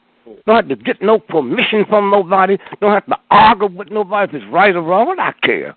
I got the facts there. We over? I'll ask you one more thing because somebody brought it up, and I'll let you go. I appreciate you spending this time because I know the situation. George Steeney was exonerated. George Steeney Jr. Are you familiar with that person? The name. He was put to death by the state of South Carolina back in June of 1944. He was just 14 years old. Right, yeah. And they just exonerated him yesterday, the state of South Carolina. I know. Yeah. And that's kind of been under the rug, and somebody brought it up. They doing all this stuff as well to distract folks from the fact that people are fighting back against the murder of black people in the system. White supremacy. Well, when was he killed? 1944. And they just not take a long time to fight back, don't it? It does never take a long time. No. That's the family. The family. I don't know how you can feel good about it, but they did it, and that's anyway. Call Lil, and I told you Lil. Yeah, don't worry. I got you. I just want to thank you for spending this extra time. You didn't have to do this. I was trying to get you off the air. Not because I didn't want you on the air, but because, I appreciate you for doing what you're doing and keep on doing it, believing in it. My pleasure. Yeah. Thank you. And thanks for putting me back in my place. No, I didn't mean to do that. It's already out there now. It's already out there now. Soon when I hang up, I'm calling Martin Luther King III and tell him what happened tonight. Okay? Yes, sir. Because I know somebody's going to call me. Some people going to hang up believing it. Huh? And I'm not saying, is it true or not? No, I know. I know Hoover hated him because, because Hoover was in love with him. Huh? Okay, that's but I want to thank you, though. Yeah. Okay? Yes, sir. That's how creaky and we all knew Hoover was a Negro. Right, I know that definitely. Yeah, it's true. Yes. Born in Mississippi, and every Negro he had terrorized. If you mention this, all y'all gonna die. Thank you, babe. Yeah, thank you, brother. Love you too. Black man, New York, owe me a call. I'll tell Brother Leroy. I think he definitely gonna call you. I appreciate it, man. My lady, owe me a call. My brother from Maryland, owe me a call tonight. Brother Darren, Sabrina. Yeah. Thank you, babe. Thank you. Thank you. Thank you. All right.